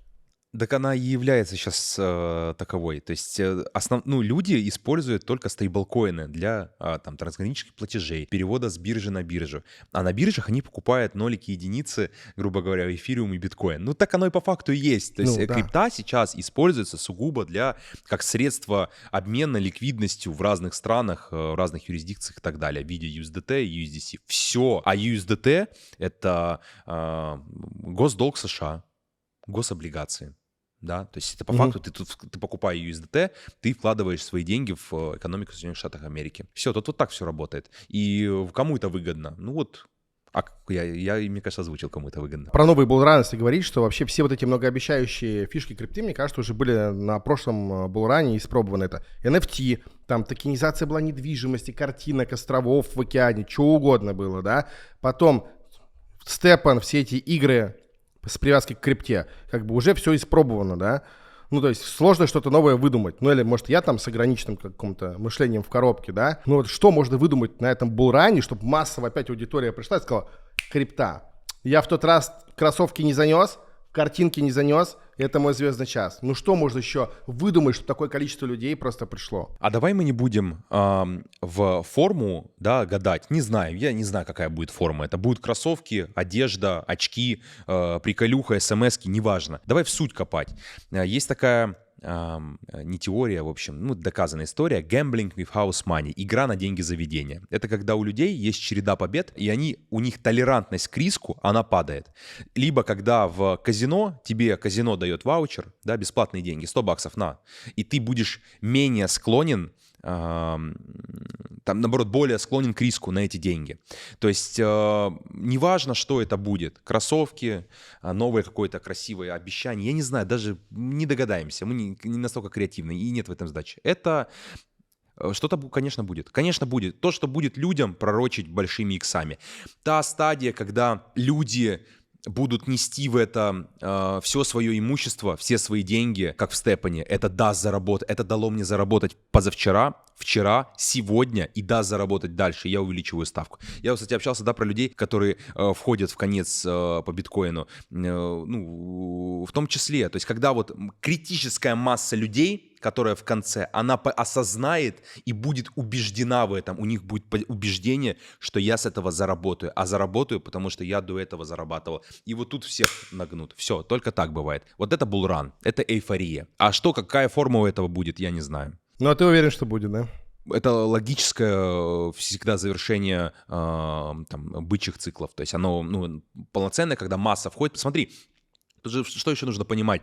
Всегда основные деньги зарабатываются, когда распределяется все на хаях. Все, то есть основная ликвидность всегда там, в пике, когда народ входит, когда они веруют, они видят череду зеленых свечек. Биток, вот я рассказывал, да, 70 дал, ну окей, 70, 80, ну окей, потом РБК Крипто пишет, либо другой, это международный Нью-Йорк Таймс пишет, биткоин подходит к 100, ну круто, биткоин 120, все, покупаю. Будет дальше лететь, да? Все, и вот там идет вырезка. Они думают, что будет дальше лететь, потому что новый хаи, все, ну вот теперь точно будет до миллионов. Росте, да, все, я поехал, погнал. Но если мы понимаем, что крипта это огромная... Это называется прайминг. То есть крипта огромная манипулятивная машина, да, прайминг. то как бы либо заходи сначала, либо не трожь. Если мы про биткоин, правильно? Либо заходи умно, как ты говоришь. Ну, либо в середине постараться, не Либо знаю, умно. зайти. Либо в середине постараться. Ну, потому что...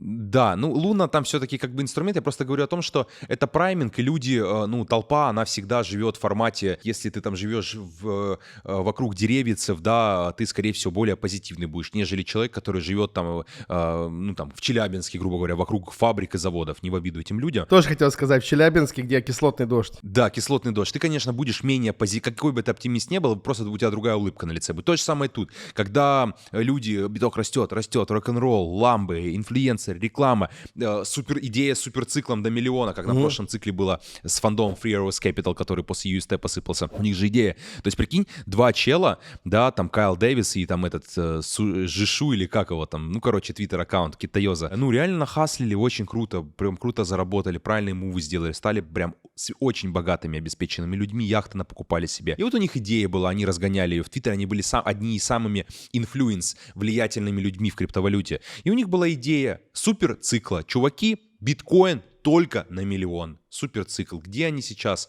Как бы понятно, они до сих пор богаты, но не настолько уже популярны и не такую репутацию имеют. Понял. Хорошо, поэтому, друзья, если вы заходите в крипту, не надо заходить, когда все уже летит наверх, потому что зарабатывают именно на вас. Давай еще поговорим про инвестиции. Вот мы поговорили про то, что делать ребятам, которые только заходят, различные там фармилки, ноды, что угодно, любые там тестнеты. Если для вас очень много непонятных слов, пожалуйста, подпишитесь на канал Криптус, там все это объясняется. Когда я заходил в крипту, разбирался, я смотрел канал ребят. Это действительно так. Когда я вообще заходил в крипту, я нашел вас, и мы вот с корешем смотрели, как там дексами пользоваться, что такое ланчпады, там, что там с коин-листом.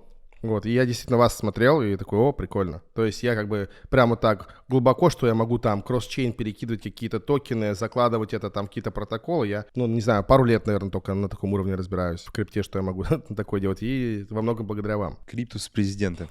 Это мы поставим в тизер. Криптус президента. Давай поговорим про инвестиции. Мы поговорили с тобой, что делать ребятам молодым, которые имеют там $500 в кармане, либо $300, участвовать во всех активностях, подписаться на правильное сообщество. Кстати, на ваше сообщество, наверное, ссылочку надо тоже будет оставить в описании, как обычно, ребята, ищите там. И активничать где только можно, пробовать, тестировать, разбираться в механиках. У предпринимателей тоже мы разобрали, что делать. Есть еще такие популярные всякие стратегии инвестирования, которые хочется разобрать и твое мнение услышать. Вот, например, стратегия DCA. Обычно ее применяют там, по битку, по эфиру. Dollar Cost Averaging, то есть усреднение. Когда ты покупаешь биток либо эфир, или какой-то там, не знаю, набор монет раз в неделю на какую-то сумму, несмотря на цену. Работает ли эта модель? Если да, то почему? Если нет, то тоже почему? Только она и работает. Вот я тебе так скажу. И она самая простая, самая понятная и самая утомительная по времени. И люди, внутренняя обезьянка у людей хлопает в ладоши и говорит: нет, я хочу 1000 иксов, поэтому куплю этого говна побольше в портфель, потому что мне пообещали.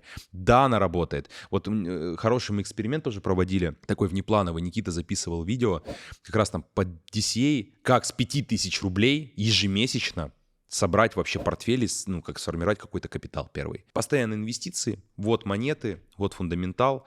Покупайте в зоне накопления, неважно, вы покупаете биткоин по 16 тысяч, по 25, по 35 тысяч, неважно. В росте всегда еще хороший DCA, она хороша еще как бы усреднение, точнее, когда в росте, то есть ты еще сильнее усредняешь, у тебя профит на профит, да.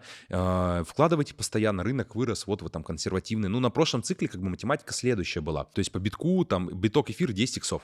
Все, вот это просто сиди в этих активах, покупай постоянно. Реальные криптоны, да, ребята, которые шарят, там, пример ребят из Pearl блокчейна приведу, да, они тертые калачи уже не первый год в рынке, вообще даже не, лет 6 они или 7, они постоянно, у них там 3 монеты, полигон, биткоин, эфир. Вот это их типа один альткоин, такой прям полигон, один уже там не альткоин, а тоже гегемон и биток. Все, каждую неделю, неважно какая цена. Давай я тебе вопрос задам. Как ты оцениваешь вероятность, что рынок криптовалют на протяжении ближайших 10-15 лет будет стоить 10 триллионов долларов? А сейчас он есть что, 3 триллиона. На этапе 5-10 лет? Да, вообще легко. Да. Легко, ну. Легко. 2 месяца Всё, залить проблема ликвидку. вообще?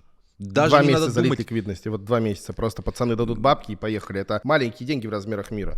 Маленькие деньги в размерах мира, да. И исходя из этого, зачем думать, тратить нервы, зомбировать графики, гнаться за быстрыми деньгами, за кнопкой бабло, за трейдингом, за скальпингом, за airdропами. Все, просто своей развивайтесь профессионально, сделайте бизнес, откупайте просто. Вот это, кстати, для предпринимателей. Вот все, ежемесячно, еженедельно. Вот вы зарабатываете 100 тысяч рублей. Вот десятку в месяц заливайте в крипту. Неважно, сколько она стоит. Не смотрите даже на нее. Вот через 5-10 лет, как бы, есть вероятность, ты оцениваешь, что это будет, вот тогда уже распродадитесь. Чем не капитал? Но людям не интересно. 2 года и 10 иксов. Им интересно завтра и 1000. 2 года 10 иксов вообще отличный результат. Я не знаю, ты 1000 иксов, но я единицы знаю людей, которые поймали 1000 иксов. Единицы, и то из единиц еще единицы они вот это все вынесли в реальный мир. Вот это немаловажно, потому что такой опыт, там у нас опыт Шиба есть, да, у меня партнер, он там один из крупных холдеров там в России был, да, по Шибе. Я тебе сейчас математику дам, чтобы ты понимал. Он купил актив на $1000, и он у него, Шибу, и он упал до $200. И когда он упал до $200, с этого момента, если бы он не фиксировал этот токен, вот если бы он до конца продержал бы, он бы забрал 4,4 миллиона долларов. А сколько он зафиксировал? Все? 1200. Неплохо. Тоже неплохо. 1000 иксов. Бывает, да. Кстати, по поводу DCA я просто сейчас не могу, у меня аутентификатор на другом телефоне, хотел показать в камеру. На Bybit, например, на бирже есть просто автоордера по DCA, ты ставишь, он просто... Ты заливаешь определенную сумму на биржу и говоришь, покупай каждый, не знаю, каждый понедельник в 12:00, покупай биткоин на такую сумму, эфир на такую сумму. Все, ордера по маркету идут, то есть какая цена есть, такая есть, все, он тебе покупает. Естественно, сейчас к нам набегут куча хейтеров, которые ненавидят DCA, которые пишут, вот, блядь, ты держишь деньги на бирже, тебя лоханут. И просто заходите раз в неделю и выводите эти активы на холодный кошелек. Ничего с вами не будет, никто вас не заскамит. Или раз в месяц вы это выводите. Я не думаю, что вы покупаете битка на $500 тысяч в месяц, чтобы это было как-то существенно, тем более, если вы не профессиональный инвестор. Возьмите, просто зайдите на 3 биржи, OKX, Bybit и Binance, сделайте с 3 бирж. Диверсифицируйтесь. Ну, или просто выводить на кошелек. Навряд ли 3 биржи сразу. А еще сейчас скажут какие-нибудь нам умные ребята, и, наверное, в том числе числе это ты скажешь, что, как бы, ребята, можно же еще этот эфир, который ты купил, куда-то застейкать, например, да?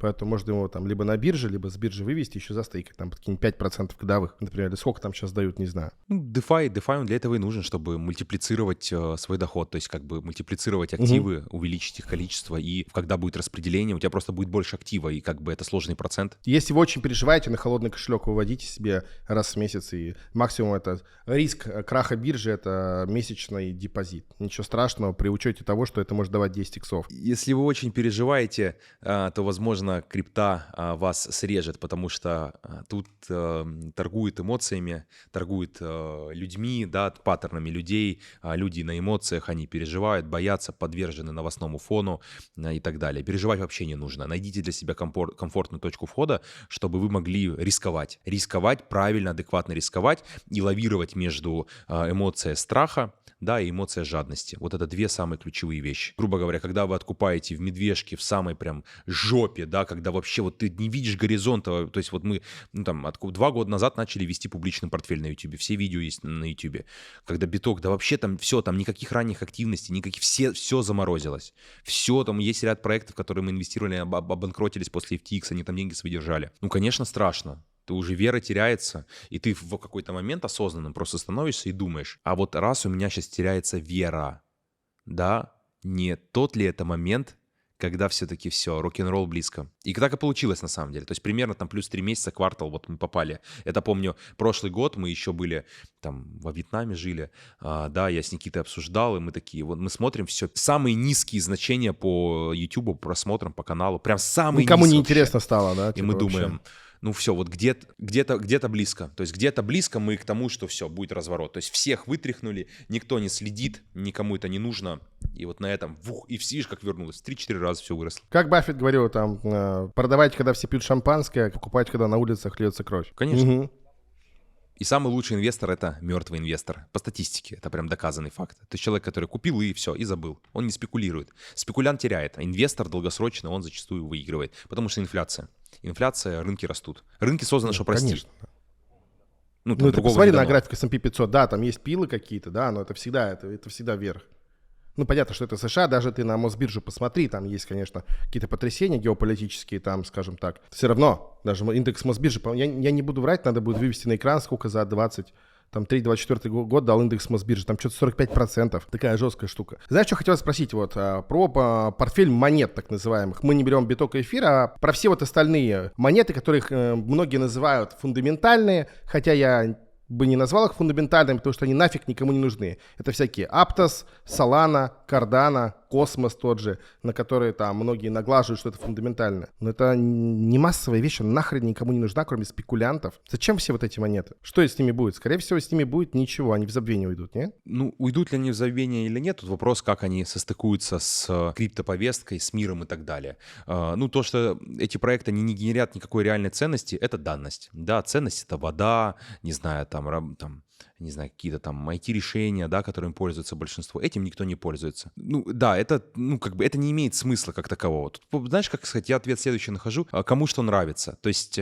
кому-то нравятся обезьяны на NFT. Вот они в драйве. Кому-то панки. Кому-то нравится XRP. Вот банковская криптовалюта. Вот они сейчас внедряют систему, сейчас стейблкоин свой делают, да, там. Вот кто-то в это верит. Мне это не нравится. То есть, давай так тебе скажу, крипта — это глобальный маркетинг. То есть каждому продают, что нужно. В этом нет ценности, в этом есть оценки. Оценки эти искусственные, оценки эти созданы лишь для того, чтобы те, кто владеет токенами, могли их продавать. Все, ни больше, ни меньше, другого не дано. Зафиксировали. То есть крипта, еще раз, это большая манипуляция, спекуляция. Все, конец. Ну, это большой пузырь. Плохо ли это? Да нет, это неплохо. Это просто данность этого рынка. Просто нужно понимать и розовые очки, да, пореже одевать, потому что мы все равно в них находимся. Но их носим. Есть пример с тоном, да, я тебе объяснил, то, что есть там технологическая история. Да, может быть, тон пойдет в масс adoption, и где-то люди смогут там платежи какие-то использовать, да, там деньги переводить, не знаю, там дексы внутри. Ну, глобально я не понимаю, как это улучшит жизнь людям. То есть вот так вот, чтобы типа там все, есть Uber теперь, вот я теперь такси могу заказывать не на улице Волгу ловить рукой, а теперь кнопку нажать могу с дома, с телефона. Вот такого пока не видно. Вообще. Ну, мы понимаем, что пузыри были и раньше, и, по-моему, когда был в Голландии этот тюльпановый пузырь, когда там тюльпанов столько было, что они стоили миллионы. Да, нужны, чтобы вытряхивать общество. Они нужны. Не как с тюльпанами. Тут не такого рода пузырь. Тут просто, пузырь, который заслуживает текущий мир. Вот давайте я так скажу. Технологии, отдельный рынок, цифровое золото, да, что-то компактное, цифровое, трансграничное, легко передаваемое, делимое. Да, вот на эту роль становится криптовалюта. Вот такой нарратив сейчас в мире. Тюльпаны сейчас бы не зашли. Хорошо, принято по всяким альткоинам, что в основном понимают что-то в них, это всякие криптоанархисты и задроты, но по факту нужны они для владельцев, держателей этих токенов только. Окей, мы еще с тобой про ретро-дропы всякие поговорили, это такая тема, не будем ее мусолить, просто, ребята, если вы хотите это делать руками, можете садиться, делать по инструкции. Но у меня больше вопрос был, могу ли я поучаствовать вот в ретро-дропах где-то, да, всяких вот этих тестнетах и прочем, но не хочу это делать руками, не хочу собирать команду, я хочу дать какой-то команде, там, котлету на ликвидность, в основном, 10, 20, 30 тысяч долларов, нате, пацаны, гоняйте вот в этом проекте, и там какой-то revenue share, который мы получим, если получится, да, с этого проекта. Как это сделать? Таких предложений море вообще на рынке. Таких предложений море вообще. Разные комьюнити, инфлюенсеры, предприниматели, вплоть до того, что делают платформы, не говоря уже о базовом, да, понятном доверительном управлении там с математикой, да, они предоставляют прям платформу, где ты просто там ликвидность заводишь, они автоматически ее принимают, гоняют. Не знаю, не вижу в этом. Сложно, дорого, да, и как бы... То есть дропы тоже, вот крайне взять Starknet. Ну, много ж срезал. Ну, реально процентов там от 50 до 80 вот он побрил. Да, как бы люди там сотни тысяч долларов потеряли, да, там не выиграл. Кто-то много заработал. Есть ребята там из комьюнити, они там по 2 лимона с деления вытащили. Ну, это один человек, да. А остальных сколько команд было? Кто-то там еле расходы окупил. Поэтому не знаю. Это такая глобальная тема. Да, тоже там скам в своем роде, да, то есть представь, они все видят, у них вся эта аналитика есть, они все выгружают, у них все данные присутствуют, и им просто, представь, у тебя ончейн, ты видишь все, где какие кошельки, где какой объем, и вот ты на это смотришь и такой, а давай-ка мы дадим вот тем, у которых там 30 дней на аккаунтов, $4 там и столько-то транзакций объемов. Ну, где поменьше народу, да, специально. Ну, зачем народ кормить? Зачем много кормить людей? Тем более на таких биток $70 000. Зачем там Starknet вышел 20 ярдов? Ну, кому? Что, всем раздать в мире, что все богатые стали? Да нет, брось. Конечно, будут раздавать маленькому количеству людей. А почему они будут раздавать? Да потому что они все видят, у них вся аналитика, они просто могут выбрать. А еще, может быть, у него мама Пример, участвует. хороший пример. Там, вот в этой когорте. Ну, например. Ну, или друг там кошелек скинул. Кто знает. Да. Ты как пример, типа вот магазин хочет акцию, сказал, типа вот за покупку одной колбасы какие-то люди получат там 2 колбасы. То есть вот кто покупает какой-то купон, ну мы сами выберем, да, кому мы раздадим как-то. Счастливый час, выберем, в какой час люди посетили. Они смотрят по камерам. Вот в 9 утра пришло 2 человека всего лишь, нежели там все. Вот они говорят, ну вот те, кто в 9 был, получат дополнительно колбасу одну. Раздали. Много получило? Да нет. Ожидание срезало. Ожидания с реальностью столкнулись, пришло разочарование. Не знаешь вообще, как казалось, почему я в этом во всем не участвовал, что вот эти вот ретро-дропы, они появились как бы как замена ничему. Когда все рухнуло в прошлый раз, да, активности никаких не стало. Ну, то есть, ни там выходов проектов, ничего не было, да. Ну, кому-то нужно было придумать, что делать на вот этой медвежке с людьми, которые остались. О, давайте сделаем ретро-дропы. Какая-то такая там история на минималках, как-то я ее видел. Я не согласен чуть-чуть. Все-таки это как бы, во-первых, это маркетинговый инструмент, это инструмент дистрибьюции ценностей, да, то есть токенов, там и манипуляции, можно сказать, там много всяких есть аспектов, да, для проектов. То есть зачем это нужно как инструмент? А с точки зрения, почему так подхватилось, ну, я помню тот момент, да, то есть рынок голодный, ничего нету, да, люди как бы, тестнеты и раньше были, там, OneInch, Uniswap, они все раздавали и раньше, и 3 года назад. Просто меньше народа в это вовлекалось. Были более легкие деньги в более доступных местах. И тут Arbitrum пришел, хлопнул всем, просто наградил всех. И все. И настолько голодный рынок был, настолько он сильно подхватил, что вот все этот кейс Arbitrum целый год. Да. Все это захайпилось на вот после Arbitrum, да. Зомбировали. Потом Starknet еще вот народ поснимал. Да, пока что после этого из больших проектов раздал только Starknet. Раздал плохо. Ну, типа, раздал объективно плохо, не как Arbitrum. Нельзя эти проекты сравнивать, то есть по раздаче. Посмотрим, что будет с Layer Zero. Я ставлю, что на таких оценках по рынку никто никого не будет вознаграждать именно вкусно. Типа, блин, ну, там Layer Zero выйдет 20-30 рядов. Ну, кому, зачем людям давать много? Зачем много делать людей богатым? Это опасно. Конечно. Морковка спереди всегда должна быть. А не в руках. А не в руках. Да. Помнишь, ну, как бы с прошлого, конечно, помнишь, Булрана были всякие ланчпады, токен-сейлы на коин-листе. Актуально ли сейчас это будет в этом Булране? Стоит ли, не знаю, покупать какой-нибудь DAO-мейкер? Токен, не знаю, сколько он там стоит. А я слышал про токены лаунчпадов, вообще про всю эту историю. Ну, нужно понимать вообще, что это за бизнес как таковой, да, то есть проекты предоставляют площадку, marketplace, куда приходят другие проекты, когда там в пятерочку, чтобы там свои продукты поставить. Лаунчпады предоставляют аудиторию, там ликвидность, как бы, упаковку, маркетинг, в общем, продукты разного цикла. Сами за это берут какие-то стейблы, либо локацию. Да. Сейчас есть популярные пады ChainGPT, да, мы в него, кстати, там инвестировали, блин, проект вообще медвежку пережил, еще пару иксов дал, то есть он прям очень мощный, там иксов 40, очень крутой лаунчпад, хорошо проект оттуда выпускает. Есть CDFI, вот все лаунчпады прошлой бычки нет. То есть вот, ну, DAO-мейкер как бы более-менее все равно считается статусный. Сейчас вот Ape-терминал хороший, да, реально крутые проекты листит. Ну тут, как сказать, я холдил токены, у меня Polkastarter токены были.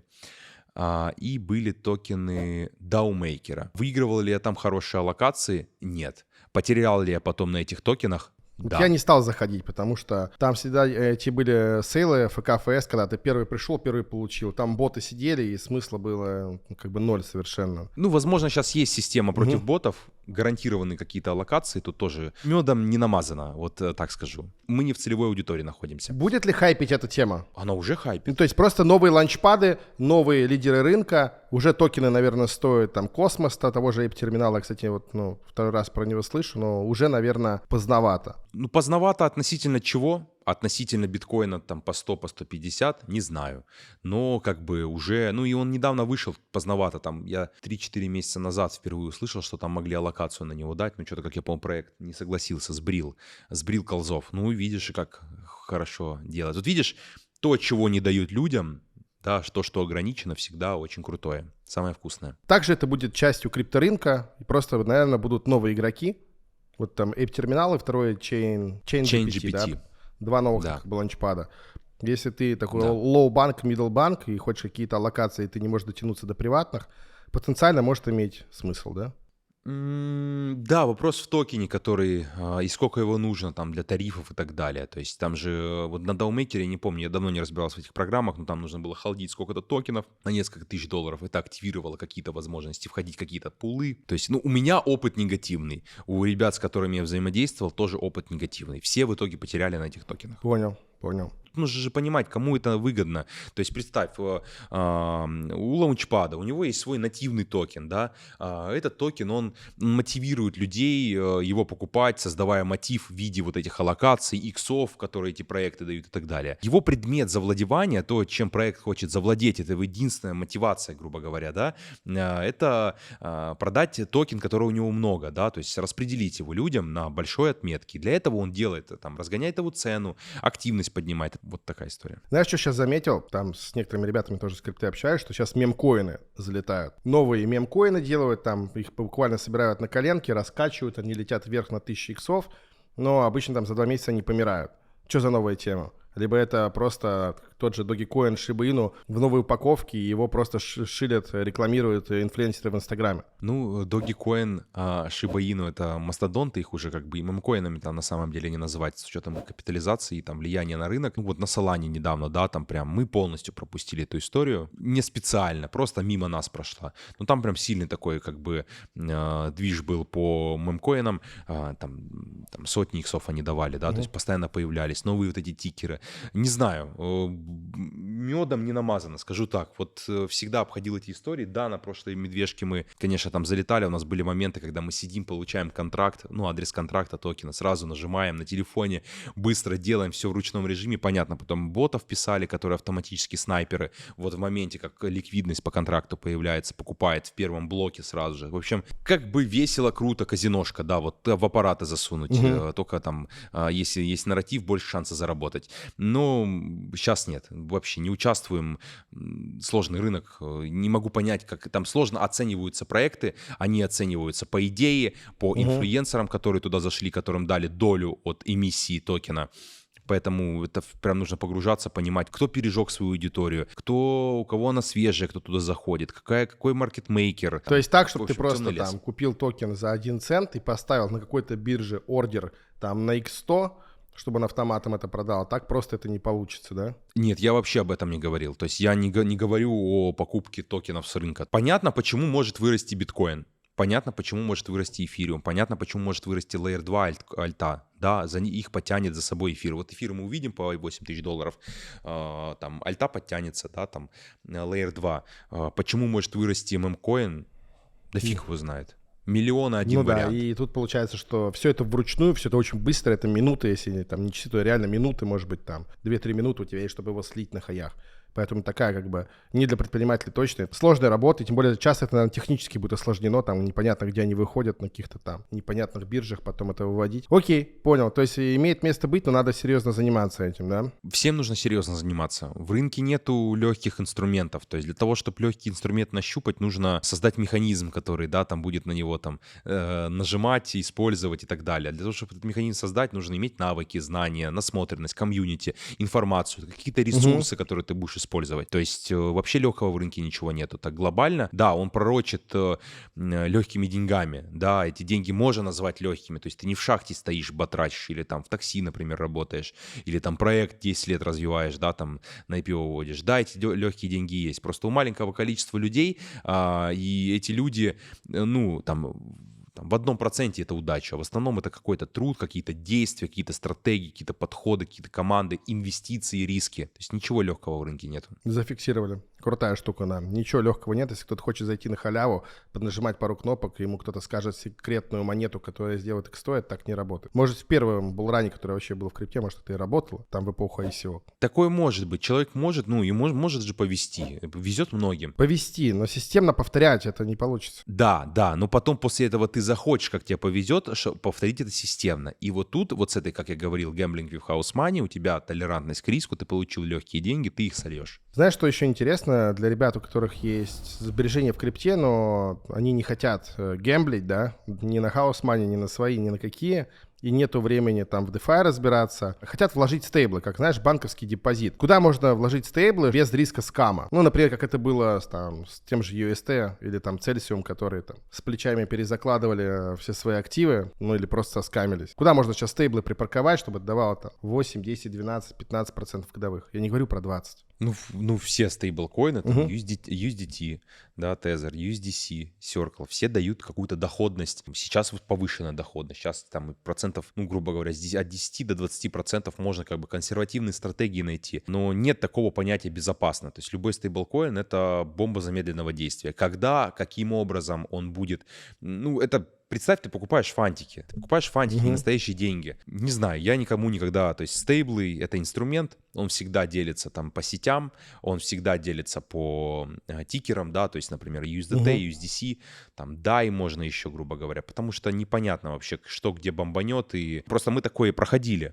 То есть, когда там USDC депегается. Но я говорю про людей, которые принимают риски на уровне стейблкоина инфраструктурной, да, что он может отцепиться от курса, что просто могут там регуляторы там USDT прийти и сказать, все, и вас не будет. Окей, чуваки осознанно хранят деньги в стейблкоинах. Они понимают, что это может стать ноль. Но куда положить их, где припарковать? Это биржи, либо что, какие-то DEX, там, DeFi протоколы, куда? Ну, 100% не биржи, это какие-то DeFi протоколы, не знаю, можно на Ави зайти посмотреть, не знаю, в прямом эфире, сколько там сейчас процент дают, да, на залог, на другие там, ну, в общем, альтернатив достаточно много, я их не буду, я просто не являюсь целевой аудиторией, я даже не буду подсказывать, никогда этим не интересовался, всегда считал такую доходность, опять же, то есть это для хайбанка. Ну, там, лям зелени припарковать, да, можно. Но для того, чтобы лям зелени припарковать, у тебя должен быть еще один, чтобы на него как бы активности делать, жить и так далее. То есть такая достаточно хайбанк история. Ну да, то есть 10 тысяч долларов парковать по 20%, вроде и приятно, а вроде и покушать не хватит даже. Да, ликвидность залочена. Да. Слушай, а вот какие новые хайпы, скам-схемы ты видишь в крипте, которые начинают поднимать голову на этом булране? Как людей обманывают на крипту, на фиатные деньги? Что-то свеженькое. Слушай, да все по классике. Мы, кстати, недавно видео снимали, можете на канале к нам перейти, посмотреть вообще. Там разбирали основные скам-схемы по нашему опыту, которые есть там, которые мы сами попадались. По классике ссылки, дрейнеры. Дрейнер — это что? Дрейнер — это когда у тебя сет-фразы завладевает, и у тебя просто все деньги высасываются. Либо, например, дрейнер — это когда, ну, там можно перевести это как-то, там, не знаю, сливатель, да, дрейнер. высасыватель. Это когда, например, не знаю, ты подпись ставишь какую-то, да, высасыватель. То есть, когда ты, например, подписываешь какой-то контракт, да, левый, и все, у тебя там все стейблы ушли. То есть, такого вообще повсеместно мы все попадали. Это прям болезненно всегда была и будет. Поэтому всегда все нужно перепроверять, иметь верифицированные ссылки. Это самое обидное в крипте, это терять вот на таких историях. Потерять на монете, да, на твоем выборе, это не так страшно. Потерять вот на такой схеме, больно вставать, тяжело вставать, больно переживать, это прям самое унылое. Я помню, меня заскамили там на $300 с какой-то NFT-шкой, но это максимум, на что я попадался. Ну, окей. У нас был случай, мы на полтинник, $50 000 нас скоманули. По ссылке перешли, да? Нет, там мультиачили проект один, и там наш там, сотрудник, работник, сокомандник скинул ссылку таблицы с приватниками в чат случайно чужой и удалил сразу ее. А в Телеграме админы видят историю чата. Мы с утра приходим, у нас там сейл должен был быть, и у нас все, минус полтинник. Жестко. Давай пару советов еще. От души, да, вот чисто как бы ты вот своему там другу школьному, которому сидишь, он говорит: Лео, слушай, вот есть какая-то денежка, хочу я вот наконец-то в вашу тему эту окунуться, либо там с того был рано еще вот горю. Что посоветуешь? Ну, давай по очереди. Первое. Все то, как видится крипта, сказкой, сверхвозможностью, да, это все отчасти правда. То есть, но монета всегда имеет две стороны. Поэтому за любым успехом в крипте стоит труд, потери, шанс, Паретто 80/20, потому что большинство, 80%, оно теряет деньги. Это правило рынков, да, и просто представьте, какая-то такая, когда такая ошеломляющая статистика есть, непридуманная, это реальность. Ну, конечно, на курсах нам люди приходят, там, в академию, вот мы говорим: ребят, это злая, тяжелая правда, на АМА-сессиях мы часто говорим, но вот 80% из вас, вот которые сидят, слушают, вы потеряете деньги. То есть вы потеряете деньги тут. да, то есть, да, мы вас там учим, но это просто правда, это такая правда. Поэтому ничего легкого нету, везде там искать уникальные пути, возможности, нетривиальные подходы, уделять на это время, быть дисциплинированным, читать правильную информацию, быть подписанным на закрытые сообщества, то есть владеть правильными ресурсами, да, то есть убеждение-то у нас у всех одно. Мы заработаем с рынка, я стану богатым с рынка, но ресурсы, которыми мы оперируем, у всех разные. Нетворкинг, закрытые комьюнити, ликвидность, умение пользоваться децентрализованными площадками, биржами, софты, программисты рядом, инсайды, опыт, нормальная психология. Это все разные ресурсы. Стопудово. Да, это вот их, я могу перечислять их еще 20 назвать, да, таких матерых. Но у людей в основном сигнал, один ресурс. Мне этот человек сказал купить. Вот такие зачастую теряют. То есть не верить в сказку. Она как бы есть, но у сказки есть обратная сторона, механизмы, да, там это спектакль некий. Второе, что вот я рассказывал про товарища своего, не влюбляться в проекты, потому что захочется. Все через это проходили, любовь к проекту. Эта история исчисляется сотнями тысяч долларов у нас. Любовь в проекты. Мы так долго работали с проектом, так долго его поддерживали, халдили. Все, он что-то вот как будто бы он член моей семьи. Получается, член в другом месте, я бы так сказал. Так, шутка, юмор. Да, ты понял. Не влюбляться в проекты. Любви никакой нету. Есть бабки. У проекты все это просто сухой расчет. Сухой расчет. Все, вы в рынке, чтобы заработать деньги. В рынке вы, чтобы стать богаче, быть счастливее, детей в школу отправить и так далее. Все, расчет сухой. Проект про вас не знает, вы для него пыль, ликвидность, единичка в блокчейне. Сухой расчет. Заработали, стратегии забрали, мунбэк оставили, пошли дальше, забыли про него. Вот улетел дальше, у вас мунбэк есть, упал дальше, вы вышли раньше. Все, никакого фанатизма. Этим страдают зачастую новички. Особенно, когда впервые разбираются в каких-то проектах самостоятельно. Да, это их первый такой опыт. Они что-то понимают. Я видел такие истории. Я видел истории в жизни, когда в Уфе были, в Башкирии. Там чел ходил, предприниматель, зерном занимался. Он в проект такой влюбился, смарт-кредит. Я тоже в него там с $200 заинвестил когда-то в свое время. А он прям туда пару миллионов рублей отнес. Он прям верил, говорит, чуваки какие-то со Стэнфорда в очках, профессоры ходят, там придумывают лендинг-протокол, где там там вообще со Швейцарии. И где этот смарт-кредит? Нету, не существует проекта. Все, он завершился, он соскамился. И третий совет, который я бы дал. Эмоции. Когда вы на рынке ощущаете эмоции, жадность, страх, да, значит, рынок выполняет свою ключевую задачу. Он у вас их вырабатывает. Все, значит, вот в этом моменте нужно отойти назад и постараться быть осознанным. А осознанным как мы будем?